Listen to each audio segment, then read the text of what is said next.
अच्छा, how did concept of pH start? ये pH वाला जो कॉन्सेप्ट है ये कहाँ से स्टार्ट हुआ? आप जरा इसको देखें। जो ब्लड है उसके अंदर जो हाइड्रोजन आयन की कंसंट्रेशन है उसकी रेंज होती है 35 नैनोमोलर टू 46 नैनोमोलर। ये ब्लड के अंदर हाइड्रोजन आयन की कंसंट्रेशन। आप देखें, आप लोग इसी को लेके चलते हैं। हाइड्रोजन आयन की कंसंट्रेशन ब्लड में है 46 नैनोमोलर। ये जो कैपिटल एम होता है ना, इसका मतलब है मोल पर लीटर। कीप इन माइंड, इसका मतलब है मोल पर ऊपर लीटर। जाके सो जाओ, ऊपर जाके सो जाओ, हम नहीं तो पढ़ना सारा। बच्चों प्लीज, आप लोग अपने माइक ऑफ रखें प्लीज। तो 46 नैनोमोलर, कैपिटल एम का मतलब है मोल पर लीटर। तो आपको पता है ये नैनोमोलर है, नैनो मतलब 10⁻⁹। तो हाइड्रोजन आयन में अभी इसको लेके चल रहा हूँ 46 नैनोमोलर, मैं इसको लेके चल रहा हूँ आपके सामने। तो 46 नैनोमोलर मीन 46 मल्टीप्लाई 10⁻⁹ मोल पर लीटर। यदि अगर 1 लीटर हम ब्लड लें तो उसके अंदर जो हाइड्रोजन आयन की कंसंट्रेशन है वो इतने मोलर है। अब आपको पता है 10⁻⁹ का मतलब क्या होता है? अब इसको जब इससे मल्टीप्लाई करते हैं तो ये 10⁻46 मल्टीप्लाई 10⁻⁹, ये वो 10⁻⁹ लिखा है। ये 10⁻⁹ को इस तरीके से लिखा है मैंने, डेसिमल की फॉर्म में लिख दिया। अब ये नंबर इतना छोटा है, आप लोग देख रहे हैं ये नंबर इतना छोटा है कि इसको आप ना तो इसके साथ डील कर सकते हैं ना इसको आप याद कर सकते हैं। तो याद रखें, जब बहुत छोटे नंबर हों या बहुत बड़े नंबर हों उनके साथ वास्ता पड़े तो हम उसका सोल्यूशन निकालने के लिए, उसको इजीली डील करने के लिए हम लोग क्या करते हैं, हम लोग लॉग लेते हैं। तो जो सोरेनसन नाम का जो साइंटिस्ट है जिसने पीएच का कॉन्सेप्ट इंट्रोड्यूस करवाया, उसने कहा कि आप इस नंबर का लॉग लें। जब इसका लॉग लेते हैं, इस नंबर का लॉग लिया दोनों साइड पे, बनेगा log 46 प्लस log ऑफ 10⁻⁹। आपको पता है ना, आप लोग 9th क्लास में जो आप लोगों ने मैथ्स किया हुआ है 9th क्लास में, उसमें आपको पता है कि आप लोग क्या याद करते थे? आप लोग देखते थे कि अगर दो चीजों का प्रोडक्ट हो और उसका अगर हम लॉग लें, जब उनको हम सेपरेट लिखेंगे तो वो क्या बनेगा? वो बनेगा log a plus log b। यहाँ पे log की वही प्रॉपर्टी इस्तेमाल की है। 46 है, 10⁻⁹ है, जब इसका लॉग लिया तो लॉग दोनों के साथ एक दरमियान में प्लस आ गया। अब एक और भी आप लोगों ने लॉग की प्रॉपर्टी क्लास 9th में देखी थी। तो लॉग की प्रॉपर्टी ये थी कि लॉग के बाद अगर कोई बेस हो और उसकी बेस की कुछ पार हो, जैसे सपोज -2 है, वो जो बेस की पार है वो लॉग से शुरू में आ जाती है। तो -2 जो है वो लॉग के शुरू में आ जाएगा और आपके पास बन गया -2 log ऑफ x। आपके पास ये बन गया। तो यहाँ पे log 10⁻⁹ है, ये जो -9 है ये log से शुरू में आ जाएगा। तो क्या बना? -9 log 10। log 10 जो होता है वो 1 होता है और log 46 जो है उसका जब log लेते हैं 1.66 बना -9, ये आपके पास बना। तो ये हाइड्रोजन आयन का जब इसका आंसर निकाला, हाइड्रोजन आयन की कंसंट्रेशन बनी -7.34। अब आप देख लें कि इस नंबर के साथ डील करना कितना मुश्किल था, उसको याद रखना कितना मुश्किल था। इस नंबर को डील करना बड़ा आसान है। यानी लॉग कहाँ पे लेते हैं? जब बहुत बड़े नंबर हों या बहुत छोटे नंबर हों जिनके साथ डील करना मुश्किल हो, वहां पे लॉग लेते हैं।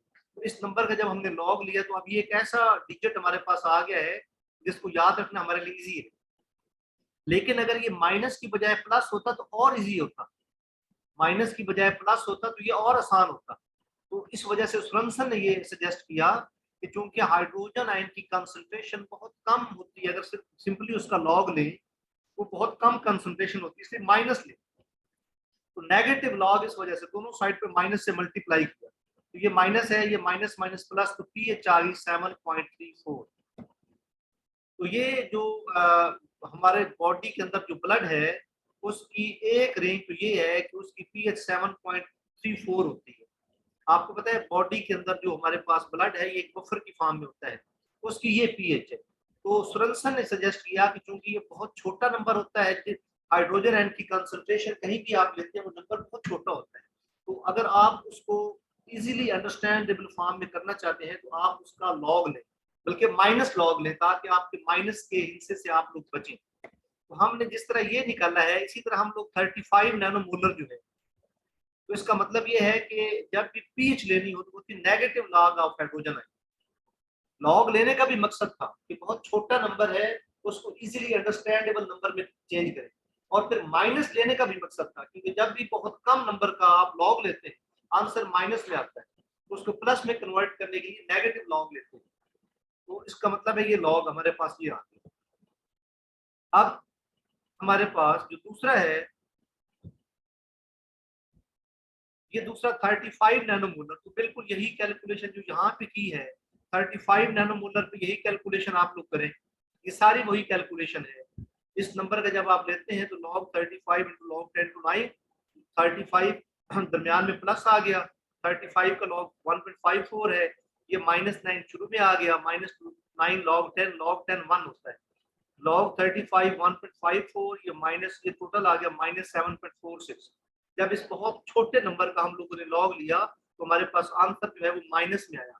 अब इसको प्लस में करने के लिए हमने नेगेटिव लॉग दोनों साइड से माइनस से मल्टीप्लाई किया, और जब ये नेगेटिव लॉग ऑफ हाइड्रोजन है ये हमारे पास पीएच होता है, याद रखें।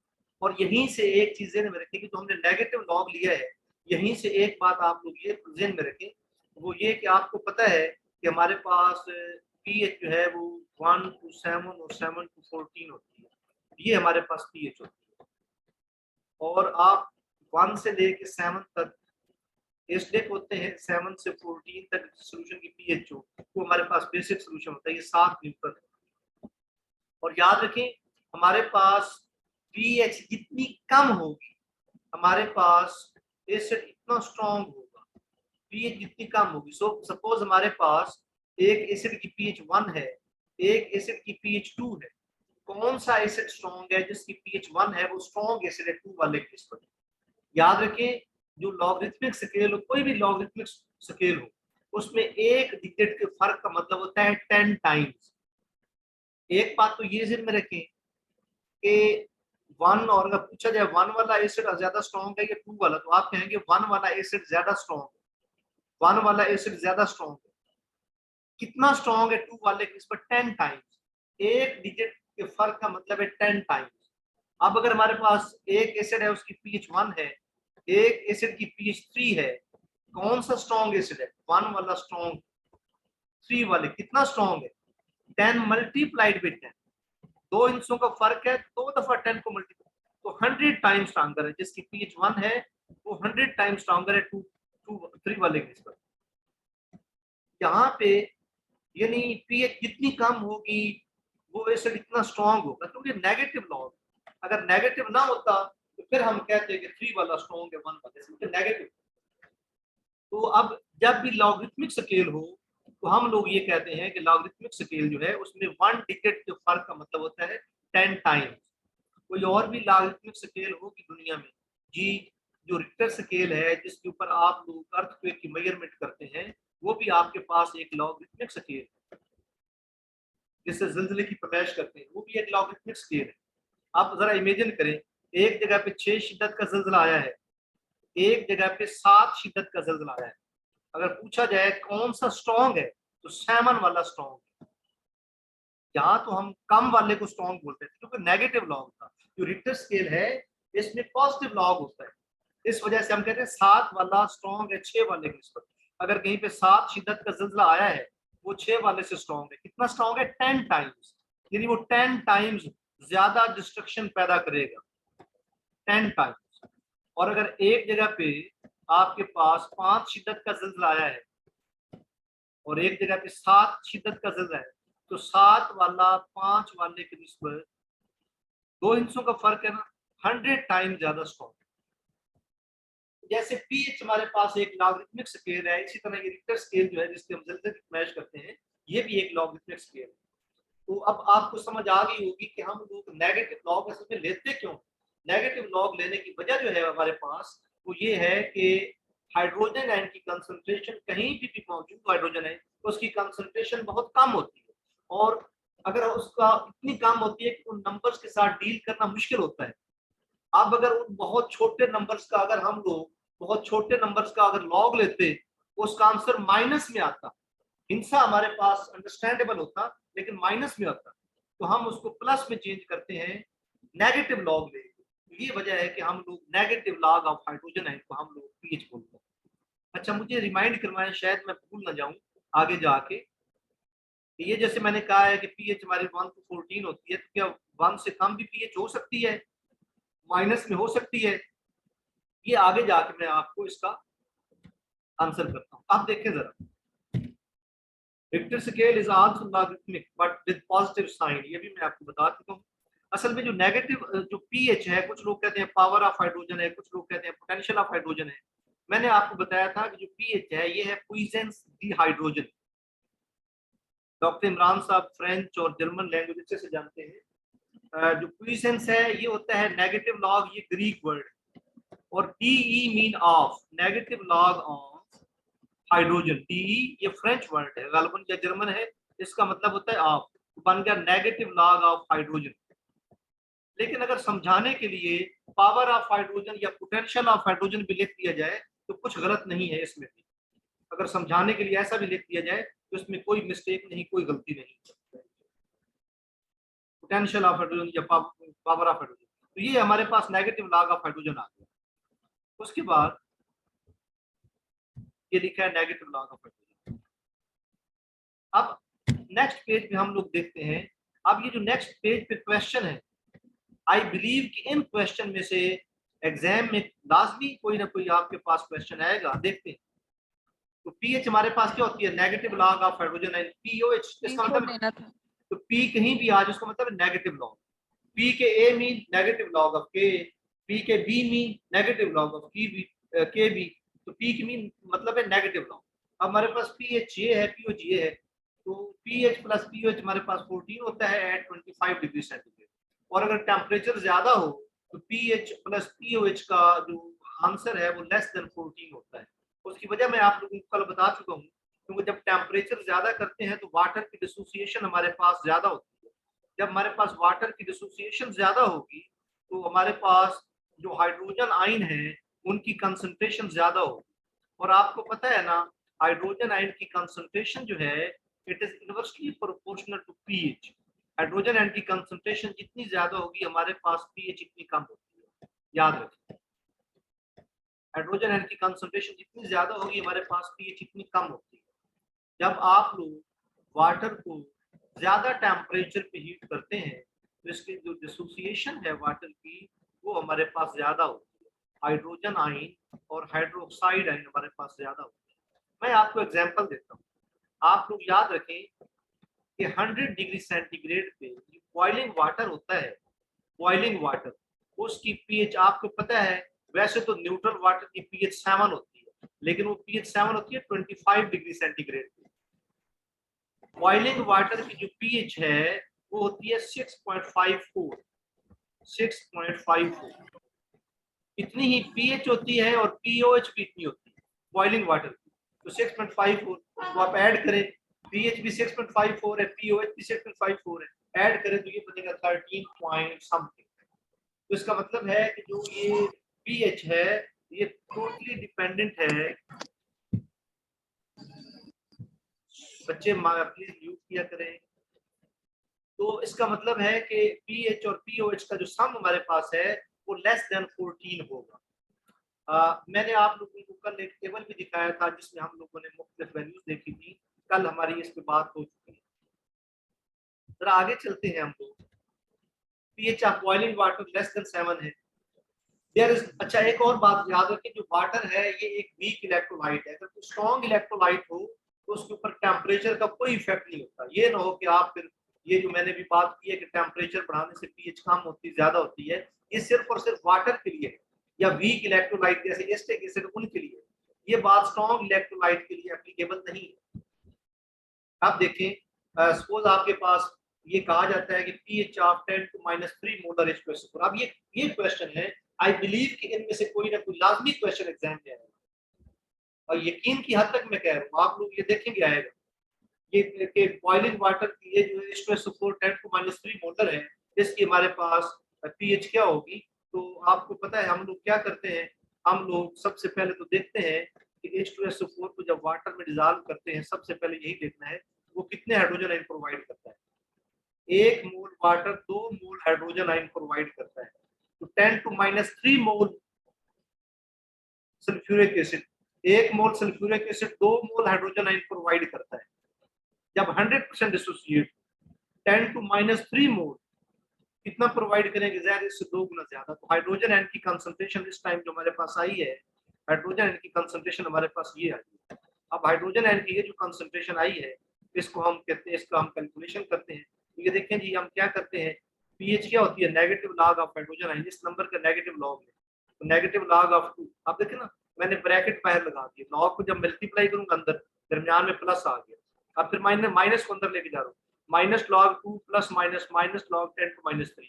अब ये लॉग की प्रॉपर्टी है कि लॉग की जो बेस होती है उसकी पावर शुरू में आके मल्टीप्लाई होती है, ये -3 शुरू में आके मल्टीप्लाई हो गया, तो ये क्या बना, माइनस माइनस +3 और लॉग माइनस लॉग 2, ये -0.3 आ गया, तो हमारे पास log 10 1 होता है। एक और ना आपको एक शॉर्टकट बता देता हूँ मैं आपको, अगर इस तरह का कोई क्वेश्चन एग्जाम में आए मैं आपको शॉर्टकट बता देता हूँ। वो शॉर्टकट ये है, 10 की पावर में जो कुछ लिखा हो उसको माइनस के साथ मल्टीप्लाई करें, जो कुछ 10 की पावर में लिखा है उसको माइनस के साथ मल्टीप्लाई करें, माइनस इंटू पावर ऑफ 10,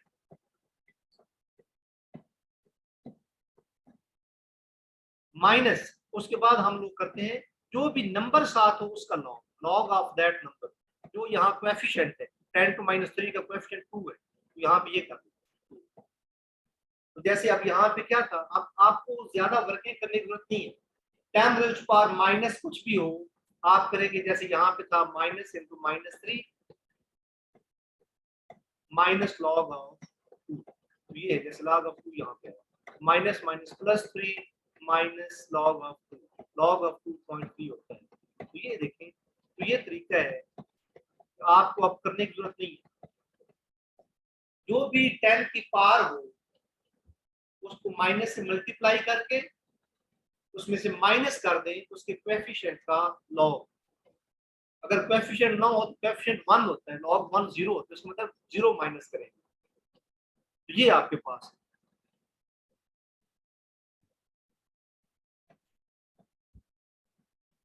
आगे चलते हैं,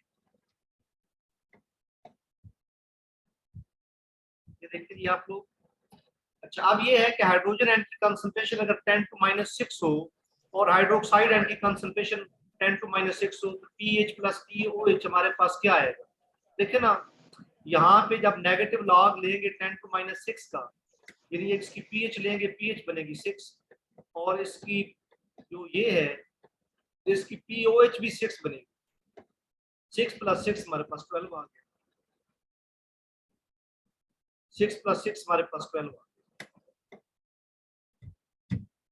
अच्छा, आप लॉग जो है विदाउट कैलकुलेटर यूज किए बगैर अगर आपको लॉग लेना पड़े, तो ये मैंने कहा था, ये टेबल याद रखें, log 1 0 होता है, log 2.3 log 3.5 log 4.6 log 5, यानी पहले यहाँ पे 0.2 का फर्क है, 0.3 0.5 0.2, फिर 0.1 का फर्क है, यहाँ 0.6 0.7 0.8, फिर 0.05 का फर्क।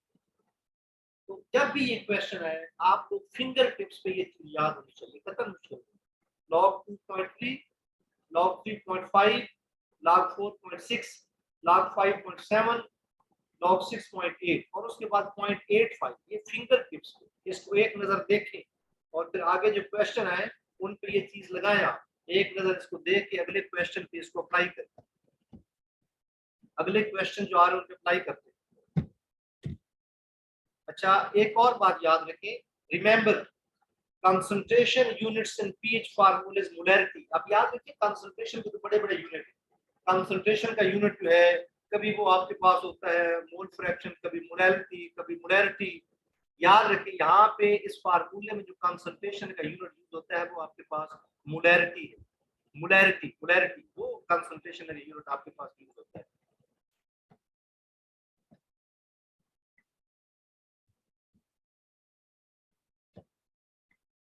Keep in mind molar unit use होता है, कैपिटल है मोलैरिटी।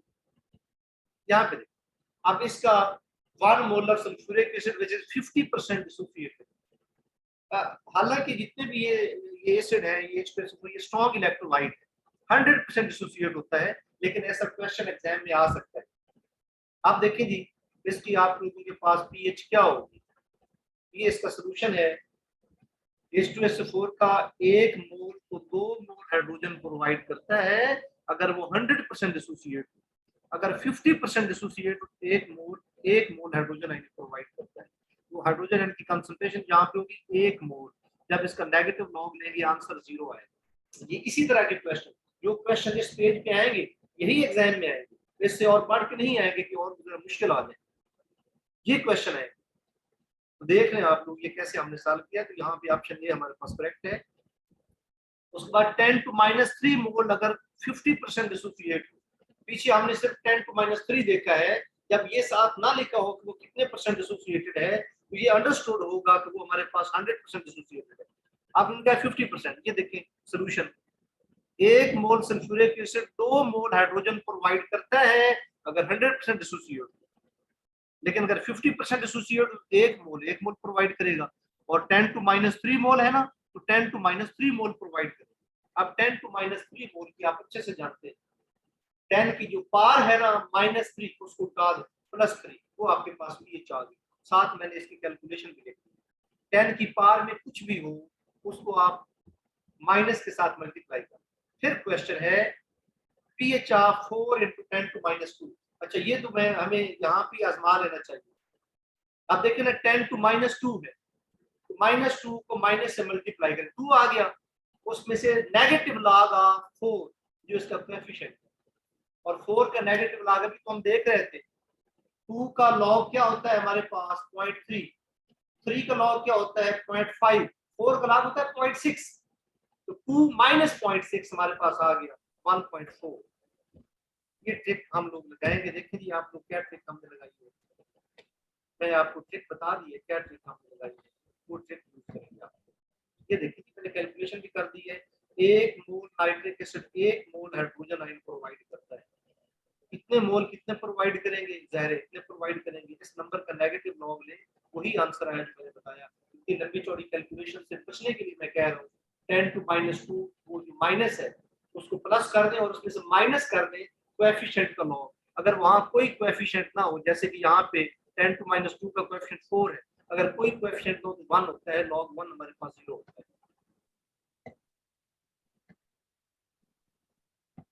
आगे देखिए जी, ये देखिए 8 multiply 10⁻5, you need to be quick. 10⁻5 का 5 minus log of 8, log of 8 0.90, तो 5 माइनस 0.90 हमारे पास आ गया 4.1। ये कैलकुलेशन की साथ दे, आप ये कैलकुलेशन भी कर सकते हैं। आगे चलते, ये देखें 8.6 10⁻4, 10⁻, अब ये पीओएच है, अब ये जाहिर पोटेशियम हाइड्रोक्साइड पीओएच आ गया, क्या बना 10⁻4, 4 आ गया, 4 में से 8.6 का लॉग माइनस करें, 8.6 का लॉग, 8 का लॉग होता है 0.9, 9 का लॉग होता है 0.95, 8.6 का दरमियान में होगा। तुक्का लगाना है, आप लोगों ने एग्जैक्ट आंसर नहीं करना, वो बनेगा 0.93 या 0.92, 4 माइनस 0.92, 4 माइनस 0.9 आपके पास 3.07 0.92 ये आ गया। तो हमने तरीका सीख लिया है कि हम लोग कैसे करें। आगे देखिए, ये मैंने कैलकुलेशन भी कर, ये मुकम्मल कैलकुलेशन है ताकि आप लोगों को, जिन बच्चों को प्रॉब्लम होता है, एक तरह का क्वेश्चन मैंने आपको करवा दिया है, इस तरह के बाकी क्वेश्चन आप लोगों के सामने स्क्रीन पे आ गए। आप देखें जी, pH of 1 molar sodium hydroxide 10% dissociated, 10% से मुराद है 10/100, तो इनमें से कौन सी होगी ये देखते हैं जी आप लोग। 10% डिसोसिएटेड, अब ये सोडियम हाइड्रोक्साइड था, सॉरी, तो अगर इसका 1 मोल हाइड्रोक्साइड इन प्रोवाइड करता है, 10% मीन 1 मल्टीप्लाइड बाई 10%, 10% मीन 10/100, और 10/100 10⁻1 होता है। आपको लंबी चौड़ी कैलकुलेशन में पढ़ने की जरूरत नहीं है, आप क्या करेंगे, यहां से ही नजर आ रहा है कि हमें कितना हाइड्रोक्साइड प्रोवाइड होगा 1, लेकिन 1 का 10%, 10.1 या 10⁻1, 10⁻1 का आप पता है उसको उठा दे, -1 +1 आ गया, ये आपके पास POH है। लेकिन यहाँ ट्रिक ये होता है कि वो दिया होता है बेस और पूछ लेते हैं कि पीएच बताएं, हालांकि बेस की तो POH होती है, तो जो वैल्यू आप निकालेंगे वो POH की होगी। अब पीएच प्लस POH 14 होता है, POH की वैल्यू 1 निकालिए, जाके माइनस कर दें 14 - 1, तो पीएच की वैल्यू आपके पास 13 आ गई। इससे ये इस स्लाइड पे जो क्वेश्चन यही तो एग्जाम में आएंगे, और नहीं कि कोई और क्वेश्चन वो दे देंगे, नहीं, इससे मुश्किल क्वेश्चन नहीं आ सकते जो स्लाइड पे लिखे, इंतहाई इंपॉर्टेंट क्वेश्चन, इससे मुश्किल नहीं आ सकते। ये 10% वाले को प्रॉब्लम करेंगे आप लोग, तो मैं दोबारा बता देता हूँ। बैलेंस केमिकल इक्वेशन में हमें पता चल रहा है कि 1 मोल पोटेशियम हाइड्रोक्साइड या सोडियम हाइड्रोक्साइड 1 मोल हाइड्रोक्साइड आयन प्रोवाइड कर रहे हैं, तो 10% कितना प्रोवाइड करेगा, 1 मल्टीप्लाइड बाय 10/100, तो ये 10% आ गया, और 10/100 मीन 10⁻1, 10⁻1 अंडरस्टूड है 1 आ गया, लेकिन ये POH आएगी क्योंकि हाइड्रोक्साइड की बात होगी, लेकिन वो पूछेंगे पीएच प्लस POH 14 होता है, आपके पास POH की वैल्यू 1 आ गई, तो 14 - POH।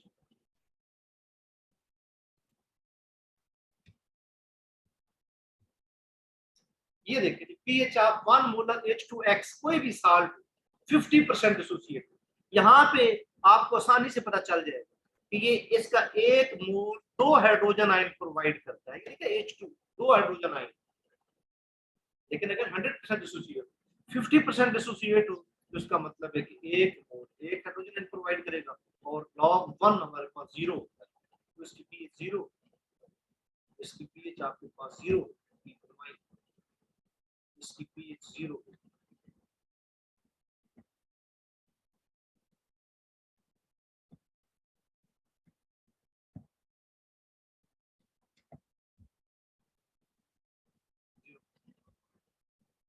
अब ये देखिए आपके पास ये क्वेश्चन है कि hydrogen ion concentration in blood ranges from this to this, pH of the blood हम पहले निकाल चुके हैं पहली स्लाइड पे। ये देखिए जी 7.4546 टू 7.34, ये ब्लड में ये उसकी रेंज है, ये आपके पास जो है ये पीएच की रेंज है, ब्लड की पीएच ये होती है, ब्लड एक बफर उसकी पीएच ये होती है, ब्लड बफर की कंपोजिशन क्या होती है, आगे ये भी आ रहा है इसकी कंपोजिशन क्या होती है, आगे चलते। अच्छा ये बताएं जी पीएच आप 10⁻8 मोलर HNO3, ये तो बहुत ही सादा है, 10⁻8 को आप 8 कर, इसका कोएफिशिएंट क्या है, आपने कहा ना कि माइनस को उल्टा दें, नेगेटिव लॉग ऑफ कोएफिशिएंट, जहां कोएफिशिएंट 1 है log 1 0 होता है, ये हमारे पास 8, ये क्या है पीएच आप 10⁻8 मोलर QH, अब यहां से पहले ये QH है ना, POH की वैल्यू निकलेगी क्योंकि 8 उसको 14 में से माइनस कर, तो आपके पास POH आ जाएगा। अब ये है pH of 0.1 molar MOH, state forward 0.1 होता है 10⁻1, कैसे 0.1 क्या होता है 1/10, 10 ऊपर लेके जाए 10⁻1, हमारे पास जो POH है वो तो 1 निकलेगी, pH 13, pH 13 12 बताऊं मैं आपको, 2.1 मोलर सोडियम हाइड्रोक्साइड से मुराद ये 0.1 हाइड्रोक्साइड आयन प्रोवाइड करेगा, और 0.1 का जब आप लॉग लेते हैं नेगेटिव लॉग वो प्लस 1 आता है, POH 1, pH कितनी होगी। अच्छा जी एक बड़ी इंपॉर्टेंट अब हम फेज में दाखिल हो रहे हैं, pH and POH determination for strong acid and base is straight forward, जो स्ट्रॉन्ग एसिड और बेस जितनी भी पीछे एग्जांपल की है ना वो सारी स्ट्रॉन्ग एसिड और स्ट्रॉन्ग बेस की, किसी का कोई क्वेश्चन है तो वो एंड पे इंशाल्लाह। पीएच और पीओएच डिटरमिनेशन जो है वो स्ट्रॉन्ग एसिड के लिए बड़ी स्ट्रेट फॉरवर्ड है, ये सारे स्ट्रेट फॉरवर्ड की, इसमें ऐसी कोई बात नहीं, लेकिन अगर पीएच और पीओएच वीक एसिड की बात हो या वीक बेस की बात हो, ये टेक्निकल चीज है, ये स्ट्रेट फॉरवर्ड नहीं। ये जितने भी एग्जांपल है स्ट्रॉन्ग एसिड स्ट्रॉन्ग बेस की, अगर वीक एसिड वीक बेस हो उसकी पीएच और पीओएच मालूम करना टेक्निकल। आगे pH or pH determination for hydrogen and hydroxide ion which are close to concentration of hydrogen and water, वो हमारे पास और भी चैलेंजिंग है। यानी अगर 10⁻⁷ हाइड्रोजन आयन होते हैं पानी के अंदर, हाइड्रोजन आयन की कंसंट्रेशन इतने मोलर है, अगर जो आपने एसिड ऐड किया है उसकी कंसंट्रेशन भी इसी रेंज की, तो फिर ये फार्मूले अप्लाई नहीं करेंगे, कुछ और तरीके से हम कैलकुलेट करेंगे, लेकिन मुश्किल तो नहीं। नेक्स्ट स्लाइड आपको बताएगी कि कतई मुश्किल नहीं।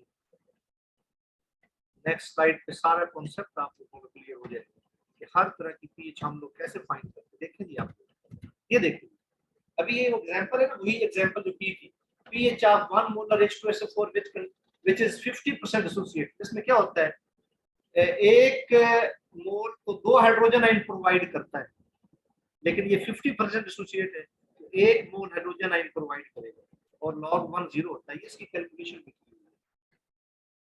सारी कैलकुलेशन जितनी भी पीछे की है ना, एक चीज हम लोग निगलेक्ट कर रहे हैं, देखने की जरूरत है, वो क्या, तो जब H2SO4 को आप वाटर में डिसॉल्व करते हैं ना, तो 1 mole sulphuric acid 2 mole hydrogen ion provide करता है अगर 100% एसोसिएटेड हो, लेकिन अगर 50% हो तो फिर उससे half, 1 mole sulphuric acid 1 mole hydrogen ion provide करता है।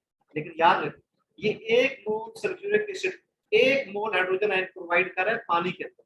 पानी में पहले भी कुछ आयन थे हाइड्रोजन आयन 10⁻⁷ मोल, वो तो हमने कभी कंसीडर नहीं किए थे, पहले मौजूद थे ना। हमने कल क्या प्रूफ किया था, आयनिक प्रोडक्ट ऑफ वाटर, जो वाटर है उसमें पहले भी हाइड्रोजन आयन मौजूद होते हैं, 10⁻⁷ मोल हाइड्रोजन आयन पहले मौजूद थे उसमें, वो हम, और ऊपर से आप एसिड डालते हैं, हाइड्रोजन आयन प्रोवाइड करते हैं, तो इसको आप खातर में नहीं डालते।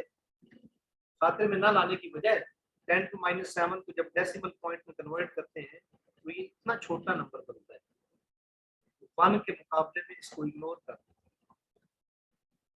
जो ये हम निगलेक्ट करते हैं दो टर्म्स को, इसका भी एक रूल होता है, मैथमेटिशियन ने हर चीज का रूल बनाया हुआ है। अगर एक टर्म दूसरी टर्म के मुकाबले में 1000 टाइम ग्रेटर हो तो आप छोटी वाली टर्म को इग्नोर कर सकते हैं, यानी हो ये तो बहुत छोटी है उससे, लेकिन फिर भी 10⁻⁷ को डेसिमल पॉइंट में कन्वर्ट किया तो आपके पास ये आया। अब ये हाइड्रोजन आयन की कंसंट्रेशन 10⁻⁷ पहले से मौजूद थी वाटर में, ऊपर से आपने 1 और डाल 1 मोल, तो आपके पास। अच्छा, एक और बात, क्या बच्चों को ये भी समझ नहीं आती कि हमने 1 मोल हाइड्रोजन आयन डाल दिए, इसका मतलब क्या है। मैं आप लोगों को कल बता रहा था कि 10⁻⁷ मोलर हाइड्रोजन आयन का मतलब ये होता है, हाइड्रोजन आयन की जब हमने तादाद निकाली थी ना, वो हमारे पास बनी थी 6.022 10⁻16। इतने हाइड्रोजन आयन होते हैं वाटर में, 1 लीटर पानी के अंदर इतने हाइड्रोजन आयन होते हैं कि 25 डिग्री से, ये हाइड्रोजन आयन की तादाद है। ऊपर हमारे पास मोल्स थे, ये हाइड्रोजन आयन की तादाद निकाली, और जब मैंने कहा ना कि ऊपर से 1 मोल हाइड्रोजन आयन और डालने, 1 मोल हाइड्रोजन आयन डालने से मुराद है कि आपने 6.022 10⁻23 हाइड्रोजन आयन ऊपर से और डाल दिए, 10⁻23 हाइड्रोजन आयन और डाल दिए। अब देखिए हाइड्रोजन आयन पहले ये थे, ऊपर से ये डाल दिए, तो 1 मोल को आप 1 को नफरत की निगाह से मत देखिए, 1 मोल का मतलब है इतने हाइड्रोजन आयन, और 10⁻⁷ का मतलब है इतने हाइड्रोजन आयन। यानी हो, ये तो मैं सिर्फ बताना चाहता था आप लोगों को। खैर, जब आप लोग इस नंबर का 10⁻⁷ पहले से मौजूद थे, ऊपर से 1 है, तो आप 10⁻⁷ को जब ये डेसिमल पॉइंट में कन्वर्ट करते हैं तो ये बना, जब इस नंबर का लॉग लेते हैं वो 0 ही आता है। इसका मतलब है, इसी वजह से हमने 10⁻⁷ का पीछे जिक्र ही नहीं किया, क्योंकि वो तो नेग्लिजिबल आयन, वो नेग्लिजिबल कंसंट्रेशन। लेकिन अब मेरा हम खादी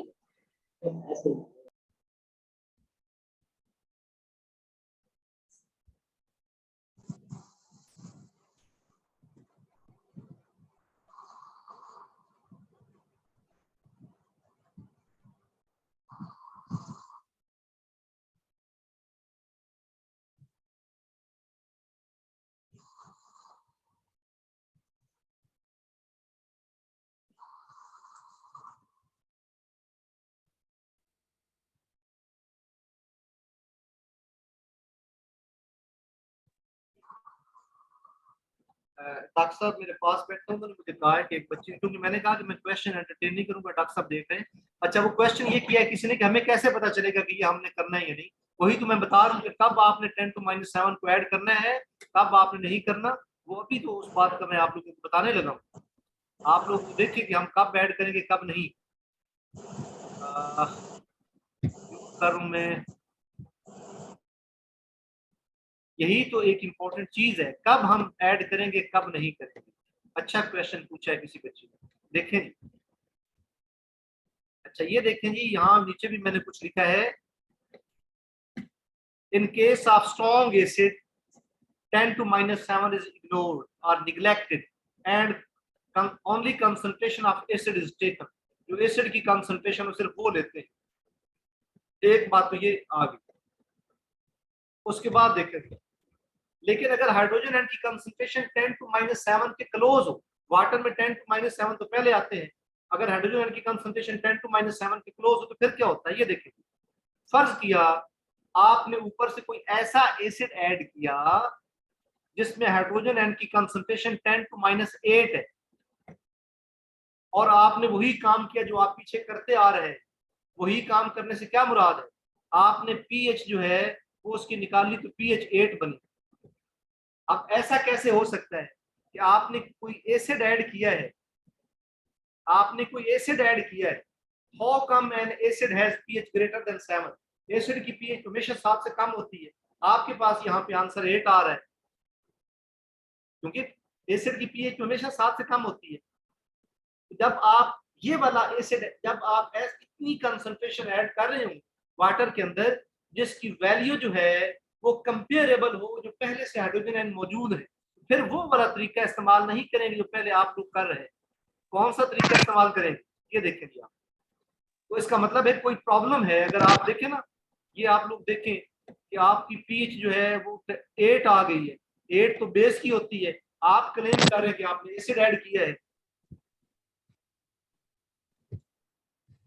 आपने एसिड ऐड किया है, पीएच आपके पास आ गई है। तो अब इसका मतलब some sort of problem is there, तो ढूंढते हैं वो ये प्रॉब्लम। अब आप 10⁻7 को इग्नोर नहीं कर सकते, अब आप उसको इग्नोर नहीं कर सकते क्योंकि उसके कंपेरेबल है। तो अब आप उन दोनों को टोटल करेंगे, जो पहले से मौजूद है और जो आपने कंसंट्रेशन ली है, उन दोनों का टोटल करके फिर उसका लॉग लेंगे। ये टोटल भी मैंने नेक्स्ट पेज की सारी कैलकुलेशन आपको करके दे दी है। ये देखिए, सपोज आपने ऊपर से जो एसिड ऐड किया है उसकी कंसंट्रेशन 10⁻8 है, पहले से मौजूद कितनी है, ऑलरेडी प्रेजेंट इन वाटर 10⁻7 है। आप इस दोनों को ऐड करें जी। 10⁻8 ये है, आ गया। 10⁻7 को इस तरीके से लिखें, 10 इंटू 10⁻8, ये भी 10⁻7 होता है। ये 10⁻1 और ये 10⁻8। आपको पता है ना, अगर बेस एक जैसे हुई तो पावर ऐड हो जाती है। ये दोनों बेस, ये भी 10 है ये भी 10, इनकी पावर ऐड हो जाएगी। 1 - 8, वो आपको पता है -7। तो मैंने 10⁻7 को 10 इंटू 10⁻8 लिख दिया। अब इन दोनों में 10⁻8 आप कॉमन ले, तो आपके पास कॉमन ले लिया, यहाँ 1 रह गया, यहाँ 10 रह गया। 11 इंटू 10⁻8। जब आप इस, अब ये टोटल कंसंट्रेशन आई है, अब ये टोटल कंसंट्रेशन, इसका नेगेटिव लॉग ले आप, तो आपके पास जो वैल्यू निकलती है 6.96 है। 6.96 है। अब देखें ना, अब बात बिल्कुल लगी है कि हाँ ये एसिड ऐड किया था, इसकी पीएच 7 से कम। तो ये आप लोग जो तरीका इस्तेमाल दिया क्या होगा क्वेश्चन में, तब अपने ये मेथड अप्लाई। यानी आप लोग देख लेंगे ना कि कंसंट्रेशन जो है वो कम दी हुई है, कि वो उसके कंपेरेबल दी गई, उसके कंपेरेबल। आगे देखते हैं जी। अच्छा, अब इस तरह 10⁻6 के लिए आप लोग कैलकुलेट करेंगे। 10⁻6 के लिए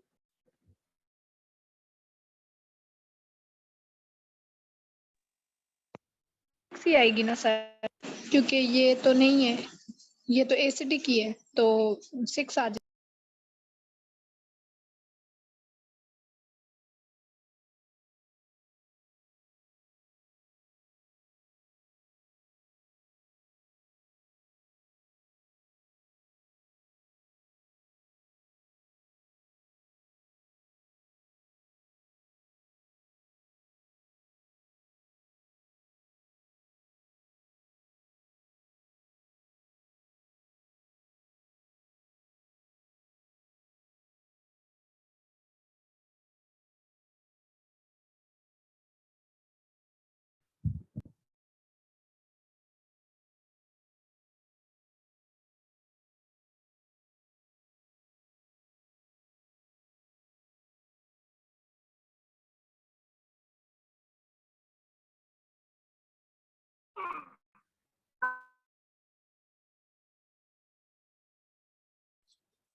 जी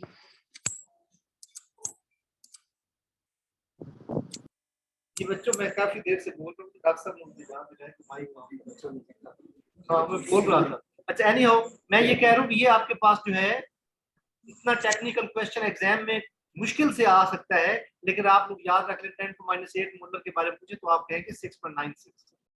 आप देखें जी, इस तरह हाइड्रोक्साइड आयन पहले से कितने मौजूद होते हैं, 10⁻7 मोलर।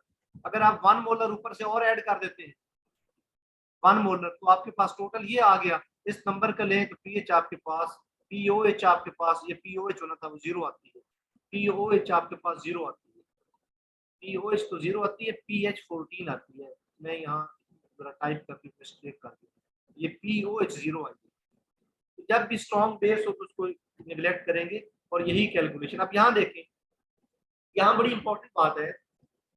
सपोज हाइड्रोक्साइड आयन आपने वाटर के अंदर ऐड किए 10⁻7, 10⁻8, कितने हाइड्रोक्साइड आयन ऐड किए, पहले से कितने मौजूद थे, 10⁻7 वाटर में मौजूद थे।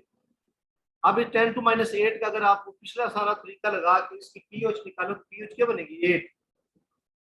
जब पीएच निकालते हैं वो 6 बनती है। तो ये एसिड की पीएच 6 होती है। आपने बेस ऐड किया है, आपको पता है ना, बेस की पीएच 7 से ज्यादा होती है। यहाँ पीएच आपके पास 6 आ गई, इसका मतलब है तो गड़बड़ है। वही सारी बात, कोई प्रॉब्लम है, वो प्रॉब्लम हमने सॉर्ट आउट कर लिया है।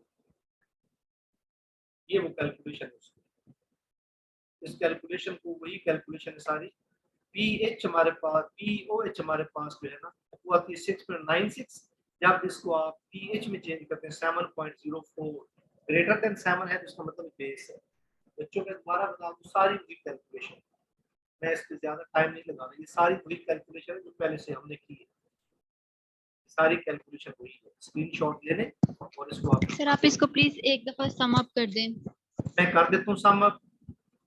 आपने हाइड्रोक्साइड आयन कितने ऐड किए, 10⁻8, पहले से कितने मौजूद थे, 10⁻7, तो टोटल कितने हो गए, 10⁻8 प्लस 10⁻7।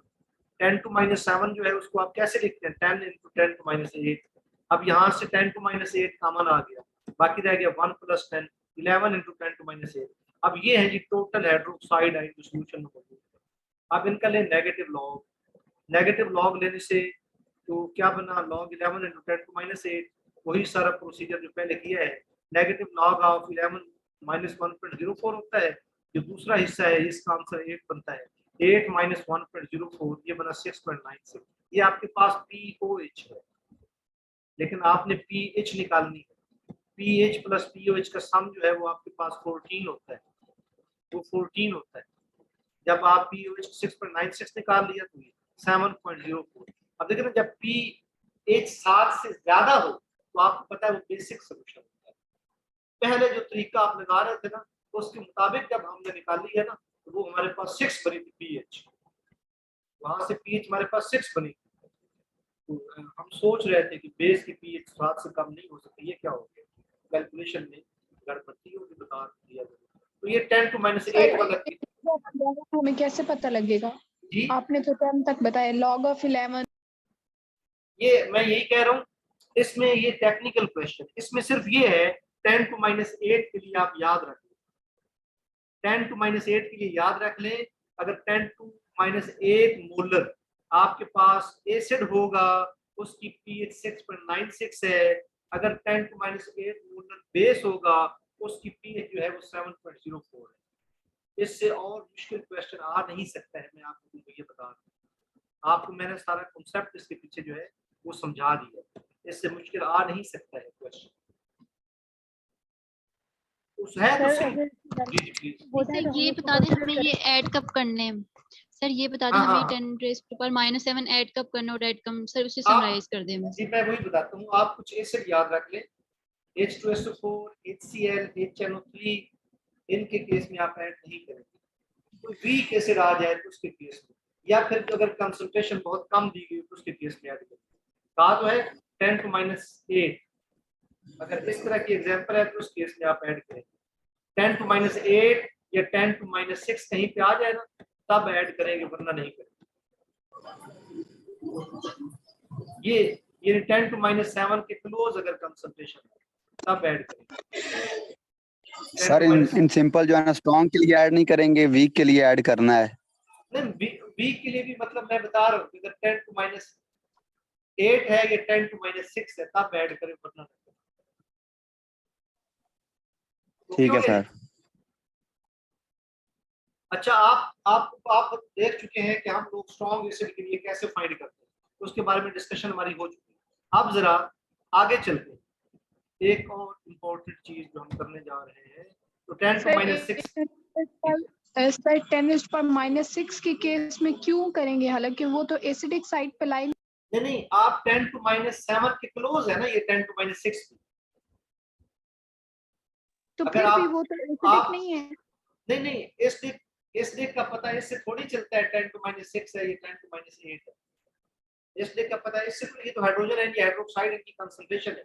एसिडिक या बेसिक का पता तो पीएच से चलेगा ना, कि पीएच 7 से कम है तो वो एसिड, पीएच 7 से ज्यादा है तो बेस, उसका पता तो इससे आप चलेगा। बेसिकली ये कह रहे हैं कि वो क्लोज टू हाँ, 7 वैल्यू एक ही बात ध्यान में रखें, 10 to -7 के क्लोज नंबर होना, 10 to -8 या 10 to -6 तब ऐड करेंगे, मतलब सिंपल इज दैट। ओके जी। अब यहाँ पे आयोनाइजेशन कांस्टेंट ऑफ एसिड और बेसिस है। आई स्टिल रिमेंबर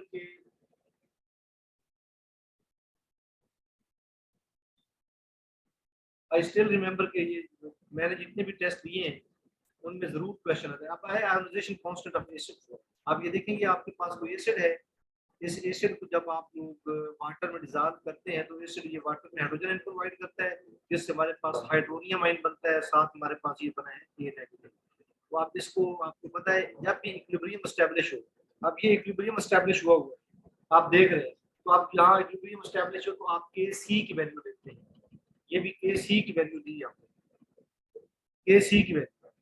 अब ये H2O जो है इसकी मोलैरिटी कांस्टेंट होती है, इसको दूसरी साइड पे लेके आए, Kc और H2O की कंसंट्रेशन का जो प्रोडक्ट है उसको हम बोलते हैं Ka। ये आपके पास Ka की वैल्यू Ka। अब आप लोगों ने Kc लिखने की जरूरत नहीं, आप यही वैल्यू आगे आएगी, हाइड्रोजन आयन की कंसंट्रेशन इनटू एनाइन की कंसंट्रेशन डिवाइडेड बाय एसिड की कंसंट्रेशन, ये आपके पास Ka, ये आपके पास Ka। अब यहाँ पे Ka के बारे में ये देख रहे हैं, अब ये सारी चीजें देख रहे हैं, ये सारी चीजें देख, अगर टेम्परेचर बढ़ाते हैं तो Ka ज्यादा होता है, टेम्परेचर पर डिपेंड करता है। वजह क्या है? वजह ये है कि आपको पता है ना, टेम्परेचर बढ़ाएंगे तो इसकी डिसोसिएशन ज्यादा होगी, जब डिसोसिएशन ज्यादा होगी तो हाइड्रोनियम आयन और एनाइन ज्यादा बनेंगे, जब ये आपके पास ज्यादा बनेंगे तो जाहिर है आप ये देखते ना Ka है क्या, Ka है, ये दोनों चीजें ऊपर हैं और ये चीज नीचे है। जब ये केटाइन और एनाइन, जब आप लोग टेम्परेचर ज्यादा करेंगे इनकी कंसंट्रेशन बढ़ेगी और रिजल्ट के तौर पे Ka की वैल्यू बढ़ेगी। Ka directly proportional temperature, temperature ज्यादा होगा तो Ka की वैल्यू ज्यादा होगी। और इसके साथ डाइल्यूशन के साथ भी Ka बढ़ता है। कैसे? आपको पता है ना ऑस्वाल्ड डाइल्यूशन लॉ क्या है, आयोनाइजेशन इंक्रीजेस विद डाइल्यूशन। जब आप इसमें वाटर ज्यादा डालेंगे ये आयन ज्यादा बने, जब आयन ज्यादा बनेंगे तो जाहिर है ये बटे के ऊपर मौजूद है ना, तो Ka की वैल्यू ज्यादा है। और क्या है, हाइड्रोजन आयन की कंसंट्रेशन बढ़ने से भी Ka बढ़ता है जी। ये हाइड्रोजन आयन तो है, हाइड्रोनियम आयन को हाइड्रोजन आयन तो कहते हैं, हाइड्रोजन आयन ज्यादा होंगे तो Ka की वैल्यू ज्यादा होगी, और हाइड्रोजन आयन ज्यादा होंगे तो हम कहते हैं एसिड स्ट्रॉन्ग, तो Ka एसिड स्ट्रॉन्ग होगा, Ka की वैल्यू ज्यादा होगी। Ka और pKa एक दूसरे के इनवर्सली प्रोपोर्शनल है, वो ऐसे ही है ना, जैसे मैंने अभी आप लोगों को रिलेशनशिप लिख के दिया था पीछे। आपको पता है कि pH जो है वो क्या होती है आपके पास, pH होती है negative log of hydrogen ion, pH हमारे पास होती है negative log of hydrogen ion. क्योंकि नेगेटिव लॉग लिया है तो इसका मतलब है जो pH है हमारे पास, pH हमारे पास इनवर्सली प्रोपोर्शनल है हाइड्रोजन आयन की कंसंट्रेशन, हाइड्रोजन आयन की कंसंट्रेशन। तो हाइड्रोजन आयन की कंसंट्रेशन जितनी ज्यादा होगी हम कहेंगे एक दूसरे के इनवर्सली प्रोपोर्शनल, पीएच और हाइड्रोजन एटम की कंसंट्रेशन इनवर्सली। इसी तरह के ए और पी के ए में क्या फर्क है? नेगेटिव लॉग ऑफ के ए को पी के ए कहते हैं, नेगेटिव लॉग के ए को हम लोग क्या कहते हैं? पी के ए, हम पी के ए कहते हैं। पी के ए अगर हमारे पास ज्यादा हो, पी के ए अगर हमारे पास ज्यादा हो तो हम कहेंगे के ए कम है, क्योंकि नेगेटिव है। नेगेटिव की साइन को रेसिप्रोकल में चेंज कर देती है, नेगेटिव की साइन इनवर्स प्रोपोर्शनल में चेंज कर देती है। तो के ए और पी के ए एक दूसरे के इनवर्सली प्रोपोर्शनल। और अभी हमने क्या कहा था कि के ए जो है वो इस डिस्टेंस के डायरेक्टली प्रोपोर्शनल है। अगर के ए और इस डिस्टेंस डायरेक्टली प्रोपोर्शनल है, के ए पी के ए के इनवर्सली प्रोपोर्शनल है, इसका मतलब है पी के ए इस डिस्टेंस के इनवर्सली प्रोपोर्शनल। तो एसिड जितना स्ट्रॉन्ग होगा उसकी पीएच ज्यादा होगी, उसकी के ए की वैल्यू जो है, सॉरी पीएच की वैल्यू उसकी कम होगी। एसिड अगर स्ट्रॉन्ग है तो हमारे पास पीएच कम होती है ना, 7 से कम होती है, आप लोगों को पता है। अगर कोई एसिड हमारे पास स्ट्रॉन्ग होगा तो उसकी पीएच की वैल्यू हमारे पास कम होगी, इसी तरह पी के ए की वैल्यू भी कम होगी किसी एसिड की। एसिड स्ट्रेंथ और पी के ए की वैल्यू एक दूसरे के इनवर्सली प्रोपोर्शनल। मैं अगर यहाँ से कैटेगराइज करूँ तो कौन सी बात इंपॉर्टेंट है और ट्रिकी है, जो बच्चों को प्रॉब्लम ये बात है, बच्चे इस बात को भूल जाते हैं। ये दो बातें और तीसरी ये तीन बातें।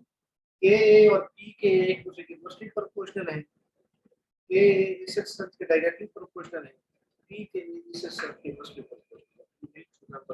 अच्छे से कर ले, जो हम लोग हमसे क्यों देंगे उन्होंने भी ये क्वेश्चन।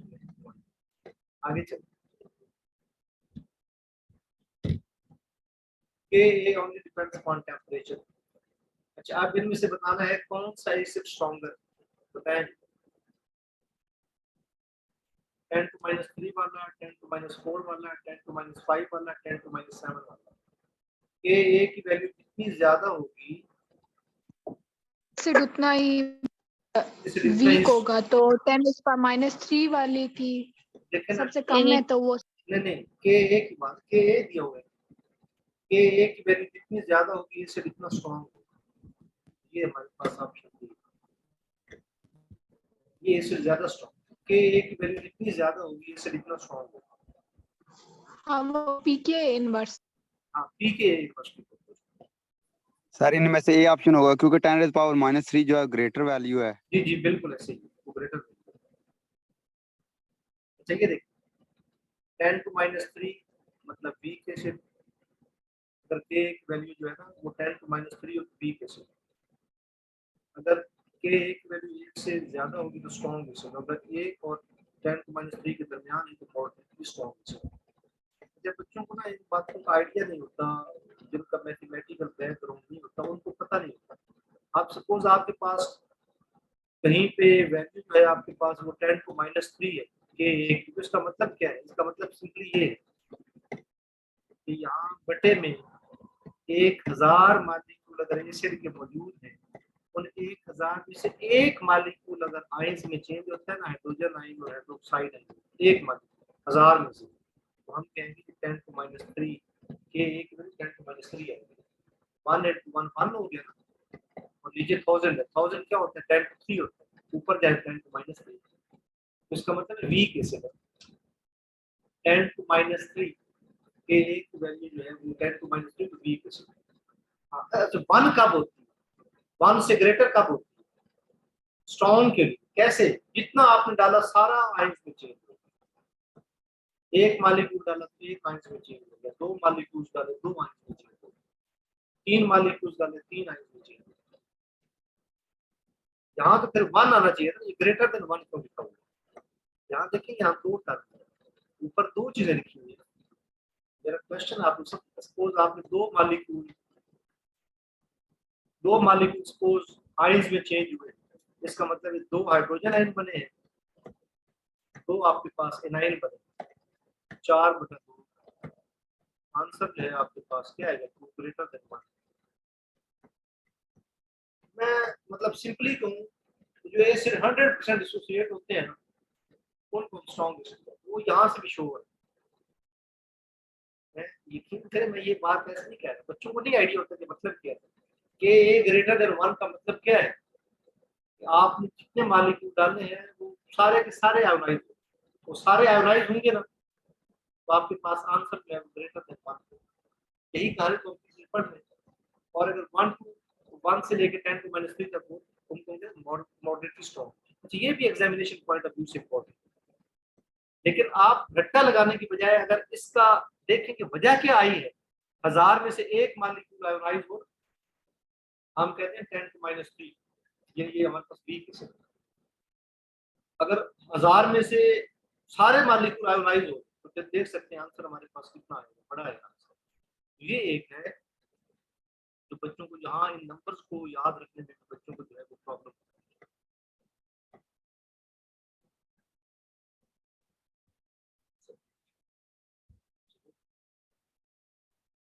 अच्छा ये देखें ना, ये मैंने नीचे लिख भी दिया रहता से what does k equal to 10 to -3 और k इक्वल टू ये k इज ग्रेटर देन 1 और इसका मतलब क्या है मैंने मतलब बता दिया।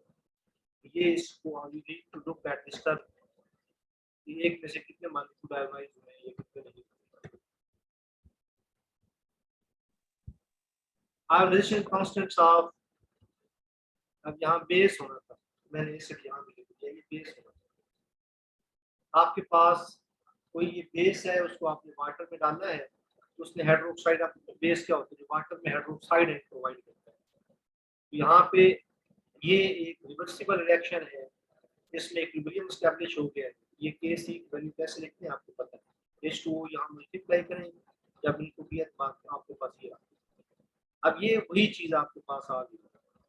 बेस के एक मॉलिक्यूल में आयोनाइज होकर आपको कितने Ha और कितने हाइड्रोक्साइड प्रोवाइड किए, वो सारी डिस्कशन जो वहाँ पे अप्लाई की है ना पीछे, वो सारी डिस्कशन यहाँ के लिए की है। मैं अब दोबारा इस पे टाइम नहीं लगा, सभी शॉर्ट दे रहा हूँ। ये नीचे मैंने लिख भी दिया है कि 10 to -3 का मतलब क्या है। 1000 में से एक मॉलिक्यूल जो है वो चेंज हुआ है। अब यहाँ देखें एक इम्पोर्टेंट बात, 1 डेसीमीटर क्यूब वाटर जो है 10 to -7 mole hydrogen ion provide करता है। हाँ जी बिल्कुल करता है। आयनिक प्रोडक्ट ऑफ वाटर में कल हमने देखा था। परसेंटेज आयोनाइजेशन फाइंड कर, परसेंटेज आयोनाइजेशन का फार्मूला क्या होता है, इफ यू कैन रिमेंबर, आपने कितने परसेंटेज आयनाइजेशन होती है amount of acid ionizes over initial concentration multiplied by 100। जो इनिशियल कंसंट्रेशन है वो लेते हैं ना, इनिशियल कंसंट्रेशन और जो उसमें से इनिशियल में से जो आयोनाइज हुई है वो लेते हैं। अब हमें नहीं पता 1 डेसीमीटर क्यूब में पहले से कितने मोल होते हैं। 1 डेसीमीटर क्यूब में 10 to -7 मोल आयंस में चेंज होते हैं, याद रखें। 1 डेसीमीटर क्यूब जो है उसमें से 10 to -7 मोल जो है हाइड्रोजन आयन प्रोवाइड करते हैं। लेकिन हमें देखना पड़ेगा कि शुरू में टोटल कितने मॉलिक्यूल थे 1 लीटर में और उसमें से कितने आयन में चेंज हुए। अब देखते हैं, ये देखते परसेंटेज आयोनाइजेशन का फार्मूला है ionised concentration divided by initial concentration multiply by 100। तो 1 डेसीमीटर क्यूब वाटर की जो इनिशियल कंसंट्रेशन होती है, 1 डेसीमीटर क्यूब वाटर की जो इनिशियल कंसंट्रेशन होती है वो 55.5 होती है। वो कैसे आपको पता ना, अभी बात हो रही है 1 डेसीमीटर क्यूब, तो हमने यूनिट क्या होते हैं, यूनिट होते हैं मोल पर डेसीमीटर क्यूब। ये कंसंट्रेशन की यूनिट होते हैं मोल पर डेसीमीटर क्यूब, यानी 1 डेसीमीटर क्यूब में कितने मोल है। और मोल क्या होते हैं, number of mole divided by molar mass. हम मास और मोलर मास से फाइंड करते हैं, नंबर ऑफ मास और मोलर मास। अब 1 डेसीमीटर क्यूब पानी में कितना मास होता है, 1000 ग्राम। 1 डेसीमीटर क्यूब पानी में 1000 ग्राम होता है। 1000 डिवाइडेड बाय पानी का मोलर मास 3 होता है। इसका मतलब पानी की कंसंट्रेशन, बड़ा अजीब सा क्वेश्चन है। आज तक आप लोग सोचते रहे कि सोडियम क्लोराइड की कंसंट्रेशन पानी में इतनी है, एसिड की कंसंट्रेशन इतनी है, आज तक यही सुनते आ रहे हैं। आज एक अजीब से क्वेश्चन, पानी की कंसंट्रेशन क्या है? 55.5, यानी 1 डेसीमीटर क्यूब में 1000 ग्राम होते हैं। 1000 mass in gram, 1000 molar mass 18, 1000 over 18, 55.5। पानी की कंसंट्रेशन ये, तो पानी में टोटल इतने मोल होते हैं, उसमें से इतने मोल आयोनाइज हो गए, ये आपके पास आ गई परसेंटेज आयोनाइजेशन। पानी की कंसंट्रेशन निकालिए। कंसंट्रेशन की यूनिट कहते हैं मोल पर डेसीमीटर क्यूब। 1 डेसीमीटर क्यूब में कितने मोल होते हैं? 1 डेसीमीटर क्यूब मीन 1 किलोग्राम में कितने मोल होते हैं, मीन 1000 ग्राम में कितने मोल होते हैं। और 1000 ग्राम में मोल अगर फाइंड करने हो तो उसका तरीका जो है मैं आपको बता दूं। ये परसेंटेज आयोनाइजेशन फाइंड करने के लिए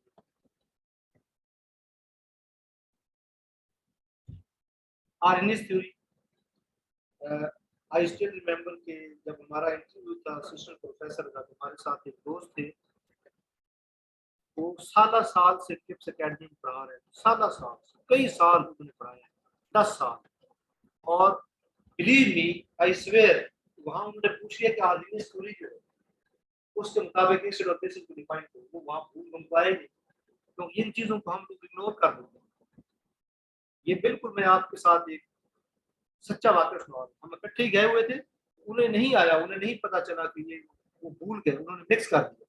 और आर्गेनिक थ्योरी के मुताबिक एसिड क्या होता है? जो हाइड्रोजन आयन प्रोवाइड करता है। बेस क्या होता है? जो हाइड्रोक्साइड आयन प्रोवाइड करता है। लॉरी और ब्रांस्टेड कॉन्सेप्ट के मुताबिक जो हाइड्रोजन आयन डोनेट करे वो एसिड, और जो हाइड्रोजन आयन एक्सेप्ट करे वो बेस। बातें भी आपने 9th क्लास में पढ़ी थी, लेकिन आती नहीं, बच्चे भूल जाते हैं बार बार। ये एक चीज है। यहाँ पे आप लोगों ने इसके तो आसान, इन सब में हाइड्रोजन आयन है तो ये प्रोवाइड कर दे एसिड हो गया, इसमें हाइड्रोक्साइड है ये प्रोवाइड कर दे बेस हो गया। ये थोड़ा इसमें टेक्निकल है। सपोज आपने, तो ये जो लॉरी ब्रांस्टेड कॉन्सेप्ट है, ये कॉन्सेप्ट ये कहता है कि जरूरी नहीं है कि किसी में हाइड्रोक्साइड हो तो वो बेस हो जाए, ये जरूरी नहीं है इस कॉन्सेप्ट के मुताबिक। बेस ऐसे भी होते हैं जिनमें OH नहीं। ये देखिए HCl और अमोनिया है, बना अमोनियम आयन और साथ आप लोगों के पास बना क्लोराइड है। इसने हाइड्रोजन आयन प्रोवाइड किया, ये एसिड है। इसने हाइड्रोजन आयन एक्सेप्ट किया, ये बेस है। या इसी तरह अगर आप लोग यहाँ बैकवर्ड डायरेक्शन में जाएं तो ये हाइड्रोजन आयन इसको प्रोवाइड करता है, ये एसिड है और ये बेस है जिसने एक्सेप्ट किया। ये जो वर्ड है ना कॉन्जुगेट एसिड और कॉन्जुगेट बेस, इसका भी जरा सुने। रिएक्टेंट और प्रोडक्ट वाली साइड पे दो ऐसे फार्मूले जिनमें एक हाइड्रोजन का फर्क हो, उन्हें हम कहते हैं रिएक्टेंट और प्रोडक्ट वाली साइड पे दो ऐसे फार्मूले जिनमें एक हाइड्रोजन का फर्क हो। अब जरा मैं कहता हूँ कि क्या HCl और NH4 एक दूसरे के कॉन्जुगेट है? तो नहीं, इनमें ज्यादा हाइड्रोजन का फर्क आ रहा है, एटम का भी फर्क। NH3 और NH4 इन दोनों में एक हाइड्रोजन का फर्क है, ये एक दूसरे के कॉन्जुगेट। इसको तो हम पहले डिसाइड कर चुके थे कि बेस कौन सा है, एसिड कौन सा, पहले डिसाइड कर चुके। अब सिर्फ कॉन्जुगेट डिसाइड करना बाकी था कि कौन किसका कॉन्जुगेट है। NH4 प्लस कॉन्जुगेट एसिड है, बेस NH3 का। Cl-1 और HCl में एक हाइड्रोजन का फर्क है। Cl-1 कॉन्जुगेट बेस है, एसिड HCl। एसिड और बेस तो पहले ही हम देख चुके थे। मेरी आवाज बच्चों क्लियर आ रही है या कोई प्रॉब्लम है? प्लीज। सर वॉइस ब्रेक हो रही है। वॉइस ब्रेक हो रही है? अच्छा जी आप मुझे सर। बताएं, आप मेरी आवाज आ रही है, ठीक आ रही है? अब सर क्लियर है, पहले थोड़ी लो भी थी, अब क्लियर है, बिल्कुल ओके है। अच्छा आप ओके है ना? तो अभी मैंने माइक को हाथ में पकड़ लिया। अच्छा ये कॉन्सेप्ट बड़ा इंपॉर्टेंट है, मैं आपको दोबारा बता देता हूँ। लॉरी ब्रांस्टेड कॉन्सेप्ट में जो हाइड्रोजन आयन प्रोवाइड कर रहा है वो एसिड है, जो एक्सेप्ट कर रहा है वो बेस है। HCl में हाइड्रोजन आयन, इसने हाइड्रोजन आयन उसको प्रोवाइड किया, ये एसिड हो गया, इसने एक्सेप्ट किए हैं, ये बेस हो गया। आप दूसरी साइड पे आए, जब इस रिएक्शन को बैकवर्ड डायरेक्शन में देखते हैं, NH4+1 ये हाइड्रोजन आयन प्रोवाइड करता है, Cl-1 हाइड्रोजन आयन एक्सेप्ट करता है। अब इसका मतलब ये एसिड है, ये बेस है। अब हमने चारों के नीचे ये एसिड है, ये बेस है, ये एसिड है, ये बेस, सब के नीचे ये लिख दिया। अब हमने डिसाइड करना है कौन किसका कॉन्जुगेट एसिड है, कौन किसका कॉन्जुगेट बेस है। उसके बारे में गुजारिश कर रहा हूँ, लेफ्ट और राइट साइड पे, रिएक्टेंट और प्रोडक्ट वाली साइड पे, तो ऐसे फार्मूले जिनमें एक हाइड्रोजन आयन का फर्क हम कहते हैं वो एक दूसरे के कॉन्जुगेट। आप देखिए ना, NH3 और NH4+1, इनमें एक हाइड्रोजन आयन का फर्क है, तो ये एक दूसरे के कॉन्जुगेट। NH4+1 कॉन्जुगेट एसिड है बेस NH3 का। Cl-1 कॉन्जुगेट बेस है एसिड HCl। इनको हम कहते हैं कि ये एक दूसरे के कॉन्जुगेट। और एक और बात, कोई बेस जितना स्ट्रॉन्ग होगा उसका कॉन्जुगेट एसिड वीक होगा। कीप इन माइंड, ये कॉन्सेप्ट ऑर्गेनिक केमिस्ट्री में बहुत ज्यादा इस्तेमाल होता है। ऑर्गेनिक केमिस्ट्री में जब आप मुख्तलिफ कॉन्सेप्ट्स को आप लोग डिफाइन करते हैं तो ये हम इस्तेमाल करते हैं। सपोज हम कहते हैं ना जी हाइड्रोक्साइड एंड स्ट्रॉन्ग बेस है, हम कहते हैं ना हाइड्रोक्साइड आया कहाँ से, H2O से, क्योंकि H2O एक वीक एसिड है, हाइड्रोक्साइड एंड स्ट्रॉन्ग बेस है। ये कॉन्सेप्ट वहां पे हम यूज करते हैं। आई होप कि आपने अंडरस्टैंड किया होगा। तो बहुत सारी चीजें ऑर्गेनिक केमिस्ट्री में हम इस बेस पे हम लोग उनको करते हैं। तो कोई एसिड जितना स्ट्रॉन्ग होगा उसका कॉन्जुगेट बेस हमारे पास उतना ही वीक होगा। ये पी के और पी के बी है, जो आपने के और के बी की वैल्यूज ऊपर निकाली उनको मल्टीप्लाई करना, तो आपके पास यहाँ पे इन दोनों को मल्टीप्लाई किया, कुछ टर्म्स कैंसिल होगी, बाकी रहेगी H3O प्लस और OH नेगेटिव। अब ये हाइड्रोजन आयन और हाइड्रोक्साइड है, इसको हाइड्रोजन आयन समझो, इनके प्रोडक्ट को आयनिक प्रोडक्ट ऑफ वाटर बोलते हैं। और आपको पता है Ka into Kb is equal to Kw, और Kw की वैल्यू 10⁻14 होती है 25 डिग्री सेंटीग्रेड। यहाँ पे आवाज बहुत आ रही है। आवाज फिर डिस्टॉर्ट हो रही है, मेरी आवाज फिर से डिस्टॉर्शन है आवाज में।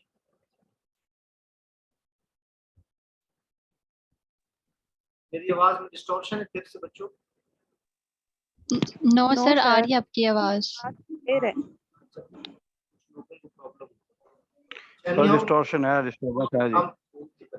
आप लोगों की तरफ नेट का मसला है, ये स्टूडेंट की साइड पे इश्यू हो सकता है क्योंकि अभी नेटवर्क थोड़ा स्लो हो गया है। इंतहाई इंपॉर्टेंट लेक्चर है, इंशाल्लाह इनकी रिकॉर्डिंग मिल जाएगी आप लोगों को, कोई ऐसा इशू नहीं, इनकी रिकॉर्डिंग भेज देंगे।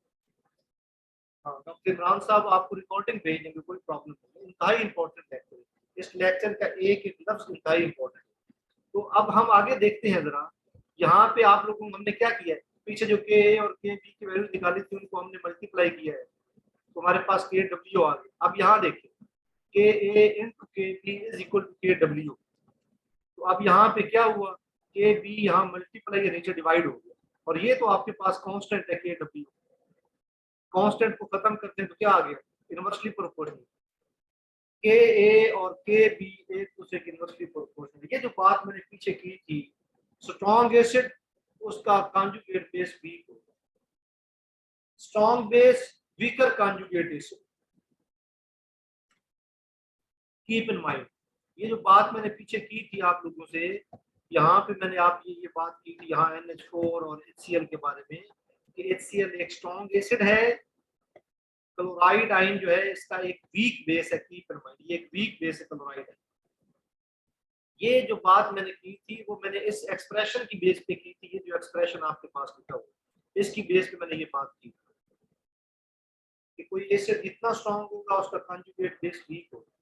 बच्चों मैं आप लोगों से ये कह रहा हूँ कि ऑर्गेनिक केमिस्ट्री के बहुत सारे कॉन्सेप्ट, एक नहीं बहुत सारे कॉन्सेप्ट ऑर्गेनिक केमिस्ट्री के वो इसी बेस पे डिफाइन होंगे। तो ये जो आपके पास एक्सप्रेशन है, ये एक्सप्रेशन आपके पास जो है ये हाई इंपॉर्टेंट है, मैथमेटिकली बहुत इंपॉर्टेंट एक्सप्रेशन है। अब यहाँ देखें आप लोग, के ए इंटू के बी हमारे पास आ गए 10⁻14।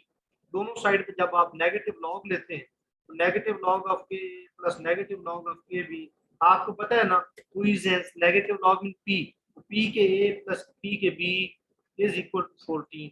जैसे पी एच और पी ओ एच आपके पास 14 होता है, पी एच और पी ओ एच का सम, इसी तरह पी के ए और पी के बी का सम भी आपके पास 14 होता है। की करवाए यहाँ पे इंपॉर्टेंट चीज देखें आप,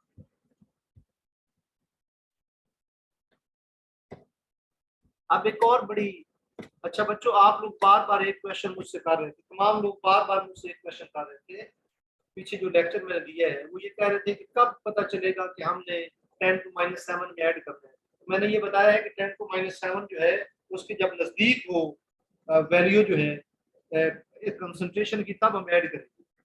अच्छा जो वीक एसिड होते हैं उनकी पीएच फाइंड करने का और डिफरेंट मेथड है, keep in mind. Weak acid के लिए डिफरेंट मेथड है। pH and pH determination for weak acid and weak bases is even more challenging, बहुत मुश्किल है ये। कैसे? We cannot find hydrogen ion and hydroxide ion concentration directly। वो जो ऊपर हमने तरीके इस्तेमाल किए थे उससे डायरेक्टली हम लोग फाइंड नहीं कर सकते। सपोज एस्टिक एसिड है, वाटर में डाला है, हम उससे डायरेक्टली फाइंड नहीं कर सकते कि एस्टिक एसिड जो है वो कितने हाइड्रोजन आयन प्रोवाइड कर रहा है। तो फिर कैसे फाइंड करते हैं? हम लोग डिसोसिएशन कांस्टेंट की वैल्यू को इस्तेमाल करके फाइंड करते हैं। याद रखें के की वैल्यू वीक एसिड के लिए के की वैल्यू से फाइंड करते हैं कि कोई एसिड कितना डिसोसिएट हुआ है, उससे हम लोग हाइड्रोजन आयन और हाइड्रोक्साइड आयन की कंसंट्रेशन फाइंड करते हैं। याद रखें वो जो सारी डिस्कशन शुरू में थी वो स्ट्रॉन्ग एसिड के लिए थी। फिर एक बात ऐसी आ गई अगर 10 to -7 के क्लोज हो तो फिर पीएच कैसे फाइंड करेंगे, उसका हमने तरीका देख लिया। वीक एसिड के लिए कैसे फाइंड करेंगे आप वो देख रहे हैं। ये देखिए फॉर वीक एसिड सपोज आपके पास कोई एसिड है 10 to -1 मोलर और उसकी के की वैल्यू 10 to -5 है। कहते हैं जी आप लोग बताएं इसकी पीएच क्या हो। आप देखें ना, अगर ये एसिड होता स्ट्रॉन्ग हम फौरन से कह देते 10 to -1 है ना, ये क्या बनेगा इसका, इसकी पीएच क्या बनेगी हमारे पास 1 बनेगी। 10 सर अगर स्ट्रांग होता तो 1 बनती ना, 10 to -1 है ना, 10 to -1 है तो -1 को उठा देते 1 बन जाए। लेकिन ये वीक एसिड है, इसकी डिसोसिएशन कांस्टेंट की वैल्यू, इसका हाइड्रोजन आयन की कंसंट्रेशन फाइंड करने का और मेथड है। ये इक्वेशन आप लोगों के पास शो कर रही है कि अगर इसका 1 मोल हो तो इसका 1 मोल बनेगा। ये इक्वेशन ये फाइंड करें। शुरू में हमने 0.1 मोल एसिड 10 to -1 से मुराद है 0.1। जब टाइम 0 था, अभी टाइम स्टार्ट नहीं हुआ, हमने यानी वाटर के अंदर इसको ऐड नहीं किया, तो ये 0.1 मोलर है। इसने आयंस नहीं बनाए। जब आप इसको वाटर में डाल देते हैं तो आयंस बनाता है। कितने बनाता है? इक्वेशन शो कर रही है कि 1 मोल हाइड्रोजन आयन बनाने के लिए 1 मोल HA इस्तेमाल होता है। x मोल हाइड्रोजन आयन बनाने के लिए कितना इस्तेमाल होगा? x 0.1 मोल टोटल थे, x मोल हो गए इस्तेमाल, बाकी हमारे पास रह गए 0.1 माइनस x। जी बच्चों मैं दोबारा आप लोगों को बता रहा हूँ, वीक एसिड के लिए वो तरीका नहीं है पीएच फाइंड करने का जो स्ट्रॉन्ग एसिड के लिए। मैं यहाँ पे गुजारिश कर रहा हूँ कि अभी आपने वाटर में ऐड नहीं किया, 0.1 मोल एसिड है ये आपके पास, वाटर में ऐड नहीं किया तो जाहिर है आयंस भी नहीं बनेंगे। फिर आपने वाटर में ऐड कर दिया। बैलेंस केमिकल इक्वेशन ये कह रही है कि 1 मोल हाइड्रोजन आयन बनाने के लिए 1 मोल HA इस्तेमाल होता है। इसका मतलब है x मोल बनाने के लिए x मोल इस्तेमाल हो। 0.1 मोल शुरू में मौजूद है, x मोल 0.1 में से इस्तेमाल हो गए, बाकी कितना रह गया 0.1 माइनस x। ये आपके पास x into x आ गया। यानी अगर 1 मोल हाइड्रोजन आयन बना है तो आपके पास A नेगेटिव ही तो 1 मोल ही बनेगा ना। तो आप लोग क्या करेंगे अब यहाँ, अब ये आपके पास इक्विलिब्रियम कंसंट्रेशन आ गया। ये के एक एक्सप्रेशन, ये पीछे जो हमने देखा है कि एक एक्सप्रेशन क्या होता है, hydrogen ion into A9 divided by initial concentration of acid. तो अब ये सारी वैल्यूज, और इस पर्टिकुलर केस के लिए यहाँ पे के की वैल्यू आपके पास 10 to -5। तो आप लोग क्या करेंगे, आप लोग ये वैल्यूज पुट करते हैं इक्विलिब्रियम पे। H की कंसंट्रेशन x, A की कंसंट्रेशन x, HA की कंसंट्रेशन 0.1 माइनस है, ये पुट कर दिया। अब x जो है मच स्मॉलर है 0.1 से, x को इस 0.1 के मुकाबले में इग्नोर कर दिया, तो आपके पास के क्या आ गया, इसको इग्नोर कर दिया x स्क्वायर ओवर 0.1। तो आप लोग क्या करें, 0.1 को यहाँ मल्टीप्लाई करें, 0.1 को इस साइड पे आके मल्टीप्लाई कर दें। ये के की वैल्यू 10 to -5 होती है, मल्टीप्लाई 0.1 into 10 to -5 होता है 10 to -6। जब स्क्वायर रूट लेते हैं ना तो पावर जो है वो हाफ हो जाती है। याद रखें स्क्वायर रूट लेने से जिसकी पावर भी हाफ हुई तो 2 की जगह 1 रहेगा, 10 to -6 -6 भी आप 10 to -3 रहेगी। अब आपके पास ये हाइड्रोजन आयन की कंसंट्रेशन आ गई। देखिए it was not straight forward. आपने क्या किया है 10 to -1 मोलर डाला है, उसमें हाइड्रोजन आयन की कंसंट्रेशन आपके पास ये आई। ठीक है ना, ये x हाइड्रोजन आयन की कंसंट्रेशन है। पहले क्या होता था, आप पहले तो बड़ा आसान था, 10 to -3 मोलर एसिड है ना, तो आप डायरेक्ट कह देते थे 10 to -3 मोलर। अब की बार हमने क्या किया है, अब की बार हमने ये किया है कि हमें डिसोसिएशन कांस्टेंट, ये एक्सप्रेशन, ये सारा निकालना पड़ेगा। आपको ये कैलकुलेट करना पड़ेगा, इसके लिए कैलकुलेट करना पड़ेगा। देखिए कैसे किया आपने। लेकिन मैंने आपको पता है केमिस्ट्री एक समंदर है, इस समंदर में से काम की चीजें निकालना बड़ा मुश्किल होता है। मैं एक फार्मूला बता देता हूँ आपको, एक शॉर्टकट बताता हूँ। अच्छा अब ये देखे ना, इसकी कंसंट्रेशन आपके पास ये आ गई, तो अब आप जब इसका नेगेटिव लॉग लेंगे तो आपके पास इस एसिड की जो पीएच आएगी वो आपके पास 3 है। एसिड की पीएच 3 है, हाइड्रोजन की कंसंट्रेशन निकाल दी। शॉर्टकट देखें ये आ गई। जब भी किसी मोनो बेसिक वीक एसिड के लिए आप निकालना चाहते हैं ना, जो कंसंट्रेशन क्वेश्चन के अंदर दी गई है उसको आपके ए की वैल्यू से मल्टीप्लाई करके उसका स्क्वायर रूट लें। इस सारी कैलकुलेशन से आप बच जाएंगे। सर कैसे शो होगा कि ये वीक एसिड के बारे में पूछा गया? वो बता देंगे कि वीक एसिड है, उसके डिसोसिएशन कांस्टेंट की वैल्यू ये है, तो आप बताएं कि उसमें उसकी पीएच क्या हो, आपको बता दिया जाए वीक एसिड है, डिसोसिएशन। आमतौर पे जब मोनो बेसिक एसिड होता है जो एक हाइड्रोजन आयन प्रोवाइड करे, ये उसके लिए। आमतौर पे जो आपके ये आएंगे ये मोनो बेसिक एसिड ही आएंगे। अगर डाई बेसिक होना, 2 हाइड्रोजन आयन प्रोवाइड करने वाला कोई वीक एसिड हो सपोज, तो फिर ये कैलकुलेट आपको करना पड़ेगा। उसके लिए भी जनरल फार्मूला मौजूद है, लेकिन वो मैंने जानबूझ के नहीं लिखा। उसकी वजह ये है कि यहीं तक हम स्टिक रहेंगे। आप क्या करेंगे, जो कंसंट्रेशन क्वेश्चन में दी गई है उसको के ए की वैल्यू से मल्टीप्लाई करके उसका स्क्वायर रूट ले लें, आपके पास ये हाइड्रोजन की कंसंट्रेशन आ जाएगी। फिर आप उसका नेगेटिव लॉग लेके सर जी डाई बेसिक के लिए फार्मूला मौजूद है, लेकिन आपको यहाँ से कैलकुलेट करना पड़ेगा। You need to calculate this. लेकिन डाई बेसिक एसिड जो है वो सर ये जो आपने x को इग्नोर किया है, जो आपने कहा है कि x कंपैरेटिव टू 0.1 बहुत वीक वैल्यू है, तो इसको हम इग्नोर कर देंगे। कोई भी वीक एसिड आ जाएगा तो उस केस में हमने हर केस में इग्नोर करना, तो आप लोग अंदाजा कर सकते हैं कि फिर आपके पास किस तरह की वैल्यू है। बच्चों ये कितनी इंपॉर्टेंट सर जी डाई बेसिक के लिए भी स्ट्रेटजी शेयर कर देना, जिस तरह ये आपने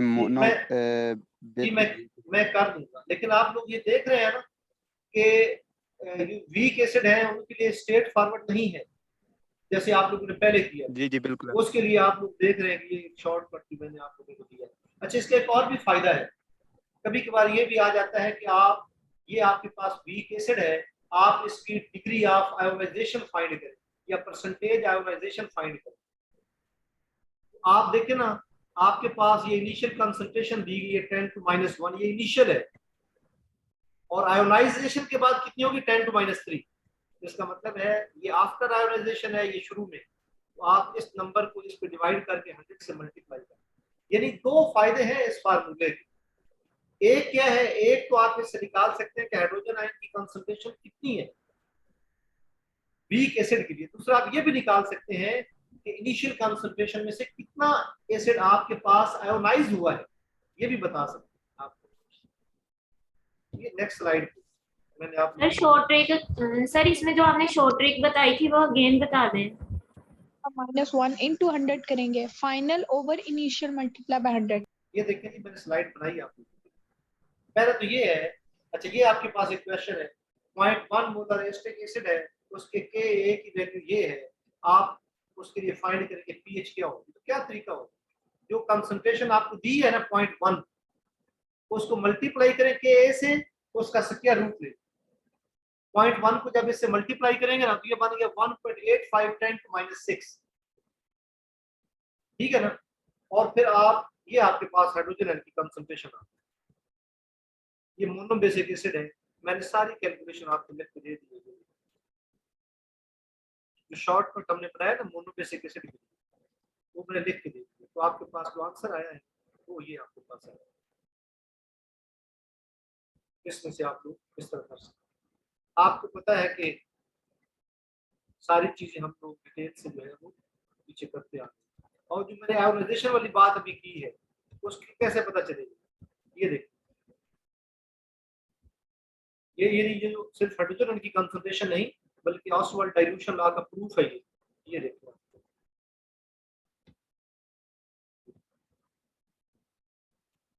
ये आ गया आपके पास।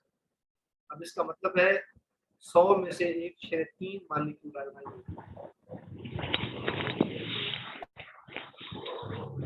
1.3% का मतलब क्या होता है? Percent mean 100। और मुझे याद है कि इलेक्ट्रोकेमिस्ट्री मैंने पढ़ा, जब मैं पढ़ा सर रहा आउट था, ऑफ 100। हाँ, जब मैं इलेक्ट्रोकेमिस्ट्री पढ़ा रहा था तो वहां मैंने आपको बताया था कि जो एस्टिक एसिड का 0.1 मोलर सॉल्यूशन हो तो 1000 में से उसके सिर्फ 13 मॉलिक्यूल ऐसे हैं जो आइस में चेंज होते हैं।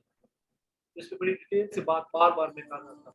1000 में से 13 मॉलिक्यूल, तो ये इस तरह से निकालते हैं।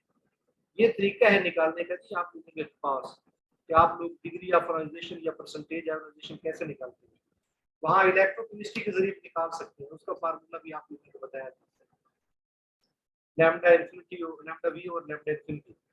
ये मैंने आप लोगों के सामने वैसे आपको टेबल डाल दिया है, जरूरत नहीं है इसकी। कि अगर 0.1 मोलर हो ना उसमें से 1.3% आयोनाइज, 100 में से 1/3 मॉलिक्यूल आयोनाइज होता है। अगर 0.05 मोलर हो 13 ओवर आउट ऑफ 1000 कैसे हो गया? देखो, बता 100 में से 1/3 है ना, तो 1000 में से 13 होंगे। दोनों को 100 को भी और 1/3 को भी 10 से मल्टीप्लाई कर।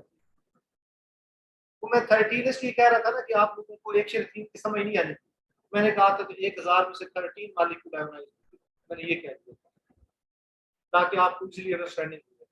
आप ये देखिए ना, ये डाइल्यूशन आप पढ़ रही है, यहाँ पे आप वाटर डालते जा रहे हैं तो आपके पास आयोनाइजेशन बढ़ती जा रही है। ऑस्वाल्ड डाइल्यूशन लॉ है, ये याद करने की जरूरत नहीं है। सिर्फ आप लोग एक नजर देख लें, जिस तरह डाइल्यूशन बढ़ी आप लोगों के पास, इस तरह आप लोगों के पास आयोनाइजेशन बढ़ जाती है। अच्छा, वीक, वो जो वीक एसिड के लिए बात की है, वो वीक बेस के लिए भी वही सारी स्टोरी। आप स्लाइड स्क्रीनशॉट ले ले। इस पिछली स्लाइड का स्क्रीनशॉट ले लें, आपको इसका ले,